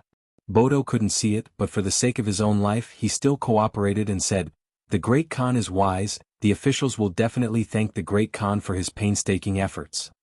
Okay, go call the prince over. Mahama said with a disheartened look. The great Khan also escaped. The 20,000 iron armor army that Prince Bola had just gathered became a tool to open up a path for escape. In order to allow the great Khan to escape from the city smoothly, these cavalrymen with golden armor slaughtered their way out of the East Gate. Countless courtiers died because they stood in the way. The spies that were arranged in the city immediately reported this news to the new Second Army's commander. At this time, Beta Persei also appeared with 500 black cavalry soldiers. Along the way they had fired countless cannonballs and killed countless people. Finally they had turned the city into a mess. She had already heard from a spy about Mahama. He heard that when she left the city, just the carriage that accompanied her stretched for 6 to 7 li. Even if one were to think with one's toes, one would be able to guess how much treasure had been transported away. Thinking back to what the sixth young master had said earlier, one of the main objectives of the urgent attack on Salai city was to seize the wealth and relieve the financial pressure of the army. Then how could he let the money under his nose slip away like this? When he saw Beta Persei walking over, he immediately stepped forward and voiced his thoughts. Beta Persei was overjoyed. He was just worried that he would not have the chance to properly deal with the Mongolian cavalry. Now that the excuse had come and coincidentally, the young master was not by his side, wouldn't he be able to take the initiative to attack? Commander Shi, we can't hesitate on this matter. Otherwise, the young master will not be happy with the treasure being transported out of the city. How about this? Give me a cavalry and I will personally chase after them. Beta Persei put on an appearance of wholeheartedly serving the public, but wanting to lead an army proved that he wanted to go to the battlefield for his own selfish reasons. She understood Beta Persei a little and chuckled. Okay, then I'll have to trouble second brother.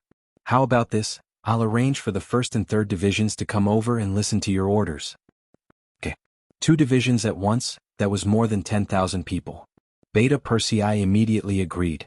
Salai city had not been completely pacified yet, and they still needed to leave enough troops behind.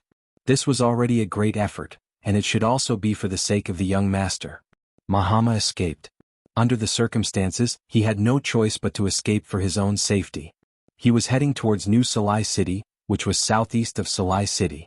There was originally a large construction project there, and it was going to be the new Xinjiang city. It was a good place to take refuge. Along with him, there were hundreds of thousands of nobles, officials, soldiers, and civilians.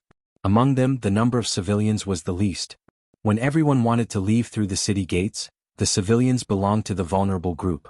In the face of sharp swords, they had no choice but to make way for the nobles.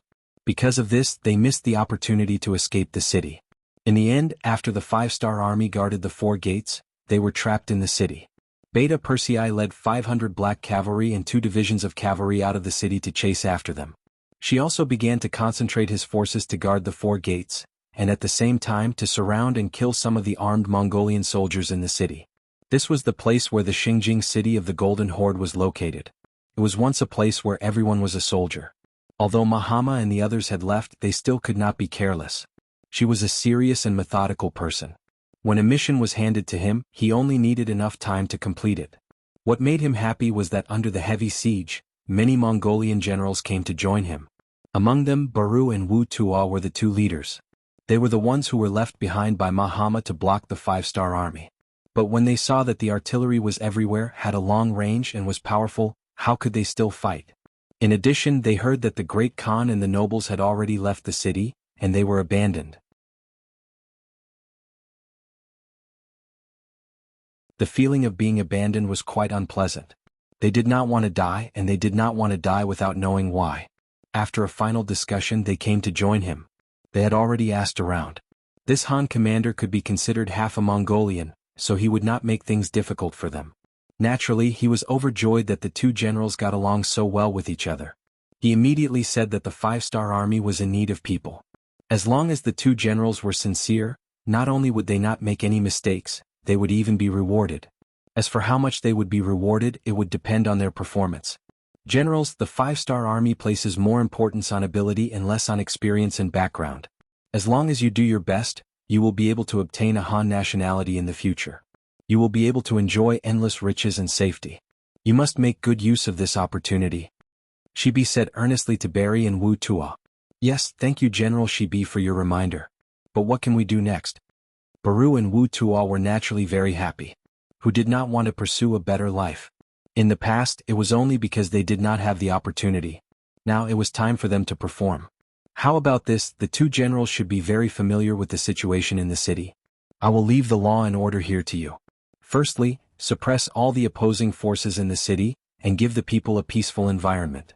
Secondly, find the gold and silver hidden in the city and give it to Bugnam of Gojoseon. Once the matter is settled, I will naturally request for the 2 generals to be rewarded. Shibi was intentionally testing the loyalty of the 2 generals. He did not intend to give them a single soldier, and allowed them to do as they pleased. This way, even if something happened, he would not lose anything. Baru and Wu Tuo, who were left behind by Mahama, although they were generals, their status was not very high. Otherwise, they would not have been given such a difficult task. Now that they had the opportunity to perform well in front of their new master, who would not work hard. With their help, the situation in the city quickly became much more stable. Not only that, the 2 generals also persuaded many people to help the 5-star army maintain the law and order in the city. Later, Shibi counted that the number of people had reached 100,000. This was 100,000 strong young men. Once they were used well, they could form an army. With this feeling of joy, Shibi sent someone to report this matter to Yang Qindong, who was preparing to enter the city.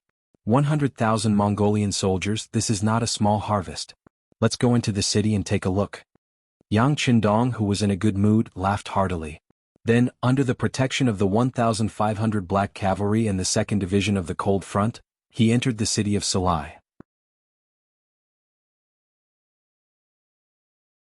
Just as Yang Qindong entered the city, Beta Persei also led the army back into the city. This time the pursuit did not go too smoothly. Mahama was like a gecko cutting off its tail. He left behind all the slow carriages and followed the cavalry to speed up and leave. Considering that the road ahead was unclear, they were afraid of being ambushed. In addition, the pursuit of the treasure was completed smoothly, so Beta Persei led the army back to the city. After some calculations, the treasure that Beta Persei chased back was equivalent to 40 million taels of silver. In addition, Mahama and the others left in a hurry and did not have time to take many things away.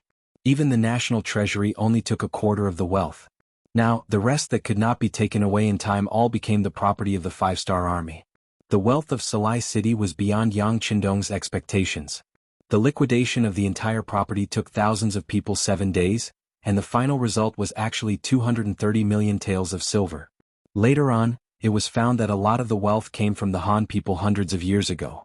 However, because the Mongols did not know how to invest, and they did not like these yellow and white things, many things had been left in the national treasury without being touched. This was how they managed to gather such a large amount of silver. Now it was a one-time benefit to Yang Xie's army. With so much silver, Yang Qindong felt that his journey was not in vain. All the investments in the Far East, Siberia, and the recent battles had been recovered, and he had made a lot of money. Overjoyed, he ordered people to leave 5,000 taels of silver for development, and sent the other 180 million taels of silver back to Chichen City. This was the fastest way to plunder wealth in war. Yang Qindong taught everyone a lesson. He believed that the opposition should be much smaller when he went to war in the future. With the help of Baruch, Wu Tu and the others, the security in Salai City quickly stabilized. With the continuous migration of foreign people under Yang Xie, and the migration of the people here, everything related to this place would gradually be wiped out in the wheel of history. Perhaps after a few decades or 100 years, the people here would forget that this place was once the capital of the Golden Horde. At that time, the culture of the Han people and their status as landlords would completely dominate this place. By then, it would really be deeply rooted and could not be easily shaken.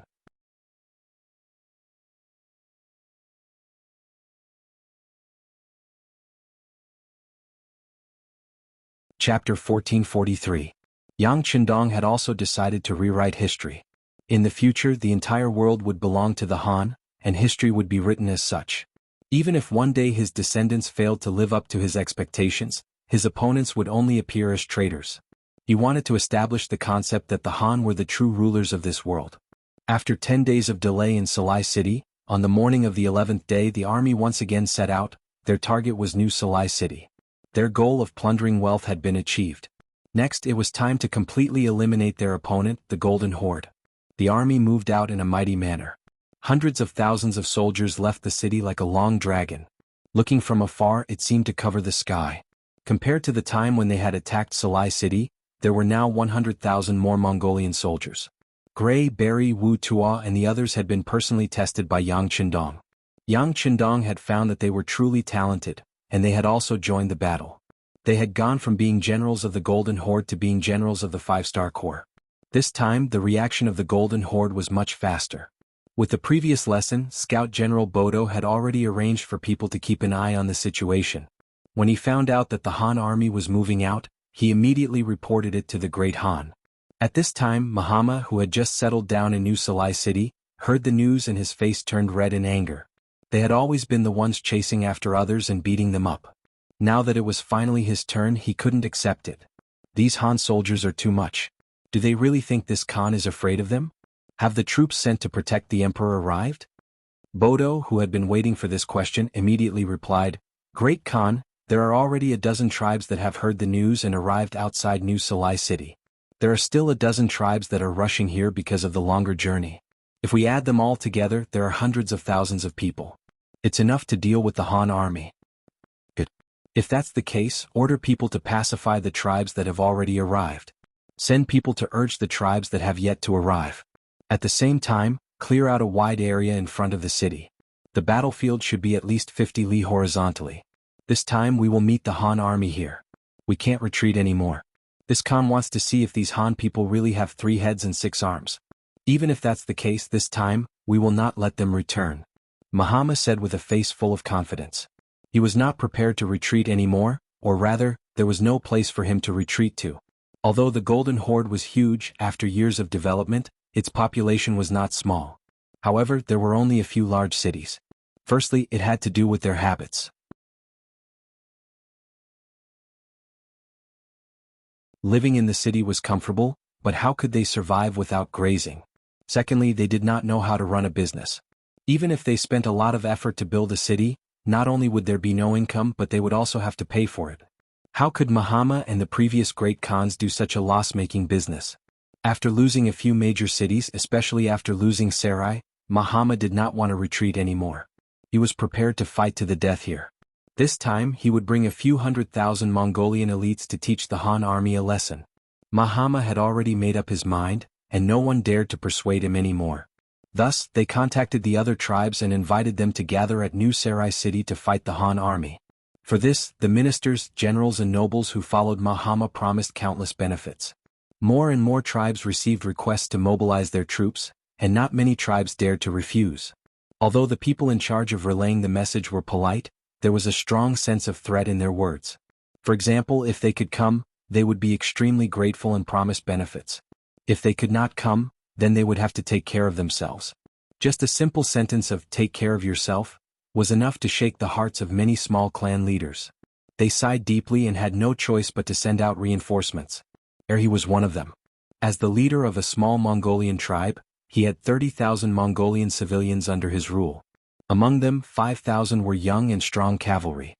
Although he was not as strong as the larger tribes, he was still a decent force among the smaller tribes. In the past, when they fought with the Rasi principalities, they had been sent out to fight. Every time, regardless of whether they won or lost, they would have to retreat with their tails between their legs.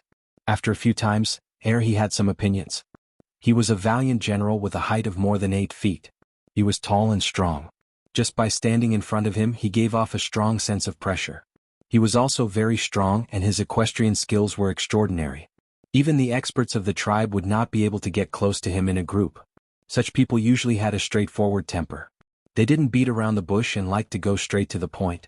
But no matter what his temperament was, he did not dare to refuse the requests of the Golden Horde. He did not forget that there was once a leader of a small tribe who was on good terms with him. Because he fell ill, he was delayed in sending out reinforcements. As a result, he was massacred by the elite cavalry of the Golden Horde. The entire tribe had more than 10,000 people, regardless of gender or age. None of them survived. When he heard the news, he had rushed over to take a look. When he saw that there were children in swaddling clothes who had died under the scimitar, he was completely shocked. Although over the years, he had killed many people, but he had not killed such young children. This was clearly a move to exterminate the tribe. From then on, he hated the self-proclaimed orthodox leaders of the Golden Horde. At the same time, he was also afraid of them. If they had any orders in the future, he would not dare to disobey. This time, he, who had received another order, quickly gathered the young men in the tribe. Nearly 1,000 of them were new recruits. They had just been added. Some of them were only 13 or 14 years old. However, as Mongolians they had grown up on horseback. Even at this age their horsemanship was quite good. "Chief, you must bring them back safely." A woman who looked to be in her 30s but was still very beautiful said to he with a pleading look. She was he's wife, Wu Yun. She was very wise in Mongolian. This woman had played a big role in the development of the tribe to this day.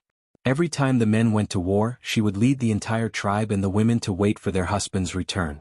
In the past, Wu Yun would also give a few words of advice when he went to war. But this time it was different. Her eyes were filled with tears.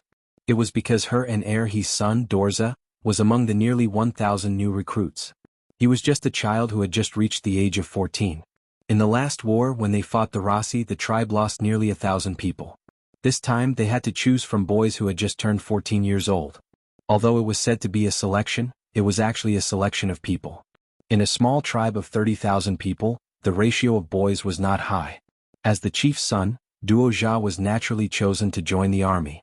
If he wanted other people's children to send their sons to him as the chief, how could he not set an example?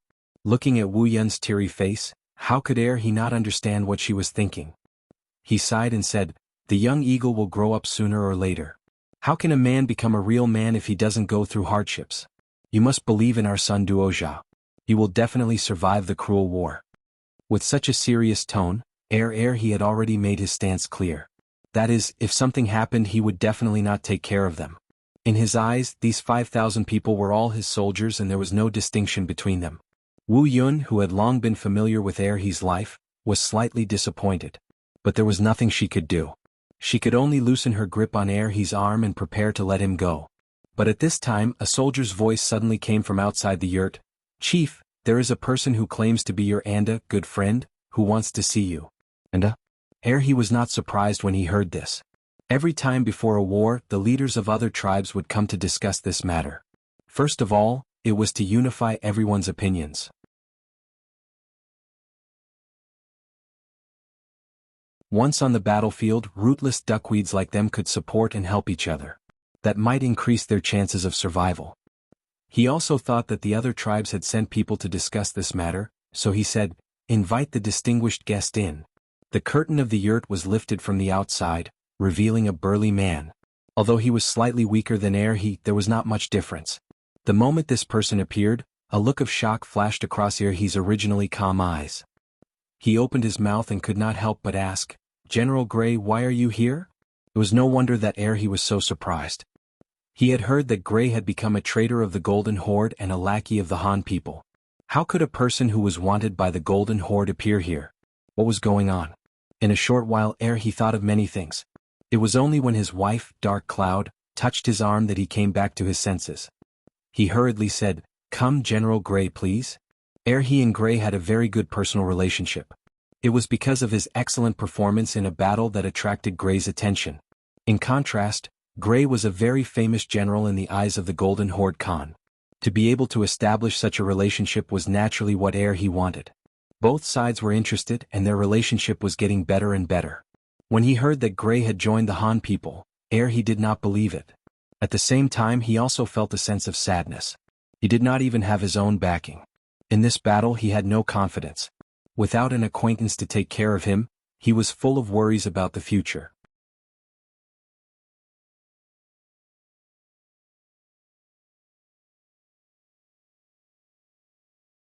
Chapter 1444. Who would have thought that Gray would appear in front of him at this time? What was he doing? Was he still a member of the Golden Horde? Whose attitude did he represent this time? What should he do? Many thoughts flashed through his mind in a short while, but he still pretended to be calm on the surface. He said to Wu Yun, "Our esteemed guest is here. Go and prepare some food." Wu Yun knew that he was looking for an excuse to make her leave. She nodded sensibly and gave Gray an apologetic smile before turning to leave. When only the two of them were left in the tent, it suddenly became quiet. Gray's voice broke the silence as he sized up he seriously. "What? Are you surprised that I'm here?" He didn't expect Gray to ask this. Originally, he thought that if Gray didn't mention it, he wouldn't take the initiative to mention Gray's position. But now he had no way out. He could only nod. "That's right. I heard that General Gray has surrendered to the Han people. Is that true?" "That's right. I surrendered to the Han people." Gray only waited for he to finish speaking before quickly giving an answer. This caused he to be surprised. In the eyes of the Mongols, surrendering to the Han was an extremely shameful thing. Any self-proclaimed man would never do such a thing. However, at this moment, Gray had actually admitted to it in such a straightforward manner. This had truly exceeded his expectations. Even if Gray had just found a reason or used a more tactful way of saying it, it would have been fine. Seeing the surprise on he's face, Gray shook his head and smiled. If it was in the past, he would definitely not say such a thing. He would be proud of surrendering to the Han people. But this time, after seeing the power of the Five-Star Army's firearms, he was convinced. He also completely understood that if the Golden Horde were to face the tyrannical power of the Five-Star Army, there would only be one result, and that was failure. As for the degree of failure, it would depend on how strong Mahama's resistance was. If the entire Mongolian people resisted, although the Mongolians would not be completely wiped out, they would definitely suffer a great loss. Since that was the case, Gray believed that what he needed to do was to preserve as much of the strength of the Mongols as possible. Hence, when he heard that Mahama was gathering the Mongol army towards New Salai City, he took the initiative to ask Yang Qindong. He wanted to persuade more Mongol tribes not to become enemies with the Five-Star Army. What Gray didn't expect was that after hearing his request, Yang Qindong only hesitated for a moment before agreeing. Not only did Yang Qindong give him a sizable amount of gold and silver, he even allowed him to leave the camp with a dozen of his personal guards. Not only did he not send anyone to keep an eye on them, he also gave them enough money. A look of disbelief appeared on Gray's face as he walked out of the Five-Star Army's camp. He finally understood what the big picture was and what it meant to be broad-minded. There was no doubt that Yang Qindong possessed these characteristics. Just in terms of structure alone, he was far superior to Mahama. It was also because of this that Gray wanted to do a good job in persuading the Mongolians to surrender. This wasn't just to preserve the bloodline of the Mongols. More importantly, he wanted to prove to Yang Qindong that he had not misjudged him. Since he had received money and gained trust, he would do a good job. Thus, Gray came to heir, he, the leader who had a good personal relationship with him and most importantly who was sincere in his consideration for his tribe. Not all Mongol leaders were good to their tribe. Due to their living habits, the Mongols who lived by herding animals could not gather in a city like the Han people. If not, where would they find such abundant water plants? Because of this, the scattered Mongol tribes would often fight over land with abundant water and grass. Once they gained power, some leaders' greedy natures would be exposed. They would take the best things in the tribe for themselves, becoming a parasite that could enjoy life without putting in any effort. There were many other tribal leaders like him. They only needed to curry favor with the nobles of the Golden Horde to secure their positions. However, most of these leaders did not have much fighting strength. Even if they led their troops to victory, it was only because the enemy was too weak or because the difference in strength between the two sides was too great. There were those who reaped without sowing, and there were also those like he who shared the suffering of the people. Gray naturally respected the latter. Not only did such leaders win the hearts of the people, but their soldiers also dared to fight to the death. Such people were the ones he should recruit. They were the ones who should be protected and passed down in the Mongol army. Since he had decided on his target, Gray thought of many methods along the way. In the end he decided to tell the truth. For a straightforward leader like if you tried to deceive him, it would only have the opposite effect if he found out. After deciding to speak the truth, Gray's direct and straightforward attitude and reply came about. He who was not prepared, was confused by Gray's actions. Fortunately, Gray did not rush him. Instead he sat there quietly waiting for he to think and consider. He only needed to be prepared to answer at any time. After at least the time it took to drink a cup of tea he slowly raised his head and looked at Gray. "General Gray, are you here to persuade me to surrender?" "Yes." "Why?" "That's because a hero like you shouldn't become the victim of Mahama's wrongdoings," Gray said resolutely. Since he had already submitted to Yang Qindong, the so-called Great Khan of the Golden Horde was nothing in his eyes. There was no need for him to show any mercy. Sacrifice. He was puzzled. That's right, a sacrifice. Don't you think so? Over the years, how many battles have you fought for the Golden Horde? What did you get in the end? What else do you have other than the most basic rations you can obtain during the war? Gray laughed coldly and said, "Oh, if you want to say anything, I'm afraid that there are fewer and fewer men in the tribe, and their strength is getting weaker. Do you know that this is Mama's goal? He wants to use his opponents to weaken the strength of your tribes. Only in this way can no one threaten him and replace him." Er's expression kept changing as he listened to them. Of course he understood the logic behind this. Not only him but the other tribe leaders also saw it clearly. But what could they do? If they did not listen to Mama, the other party's elite cavalry would appear at any time. One was to slowly exhaust their strength through war, and the other was to be directly exterminated. Choosing one of the two, as long as one was not a fool, they would know what to do. He shook his head. "General Gray, there is no need to say any more. Even so, we are still a Mongol tribe. General, you surrendered to the Han and became a captive in the hands of the two-legged sheep. I'm sure you feel good." He actually started to counterattack. Gray was not angry but laughed. What he was afraid of was that he would not say anything. If that was the case, it would be very difficult to persuade the other party. But as long as the other party was willing to speak, he would have a chance. Therefore he was not angry. Instead he said in a mocking tone, "Two-legged sheep? So many years have passed and you still think this way. Don't you know that things are changing at any time? The weak in your eyes has grown to the point where we have to look up to them. Does anyone know? Look up to them? General Gray, were you defeated by the Han and scared out of your wits? Isn't that a bit biased?" He did not believe it instinctively. In his opinion, this was only because Gray was now a member of the Han army, so it was not surprising that he would speak up for them. "You want to say that it's unfair?" "Ah." Gray laughed self-mockingly. Then he said with a bitter expression, "That's right. I used to think the same as you, but there are some things that you will never know how strong your opponent is if you don't experience it yourself. The Han army in front of us has firearms that no one can resist. Their cannons can fire from several kilometers away, or even tens of kilometers away. They are all exploding bullets and one shot can blow up a large area. Their firearms are not only accurate but they are also very powerful from a long distance.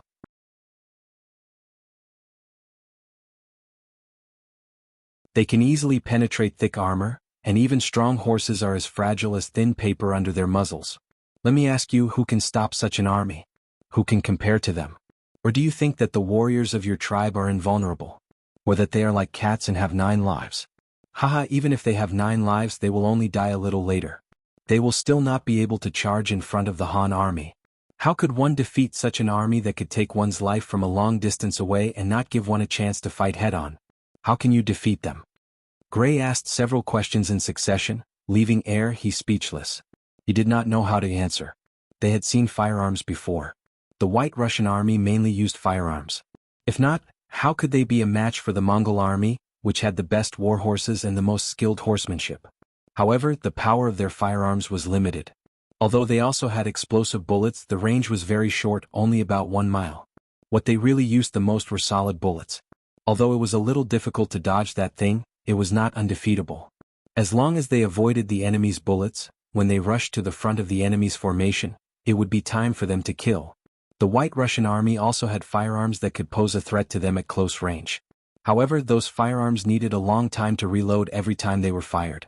Naturally, they were not very useful against the Mongol cavalry. You're tuning in to the Han Lee's Wuxia Adventures YouTube channel. We're so grateful for your support, and don't forget to subscribe to join us on this incredible journey through captivating stories. Your generosity through donations truly makes a world of difference, as it's the primary source of revenue that allows me to expand and enhance this channel for you. Thank you from the bottom of my heart for being a part of this adventure.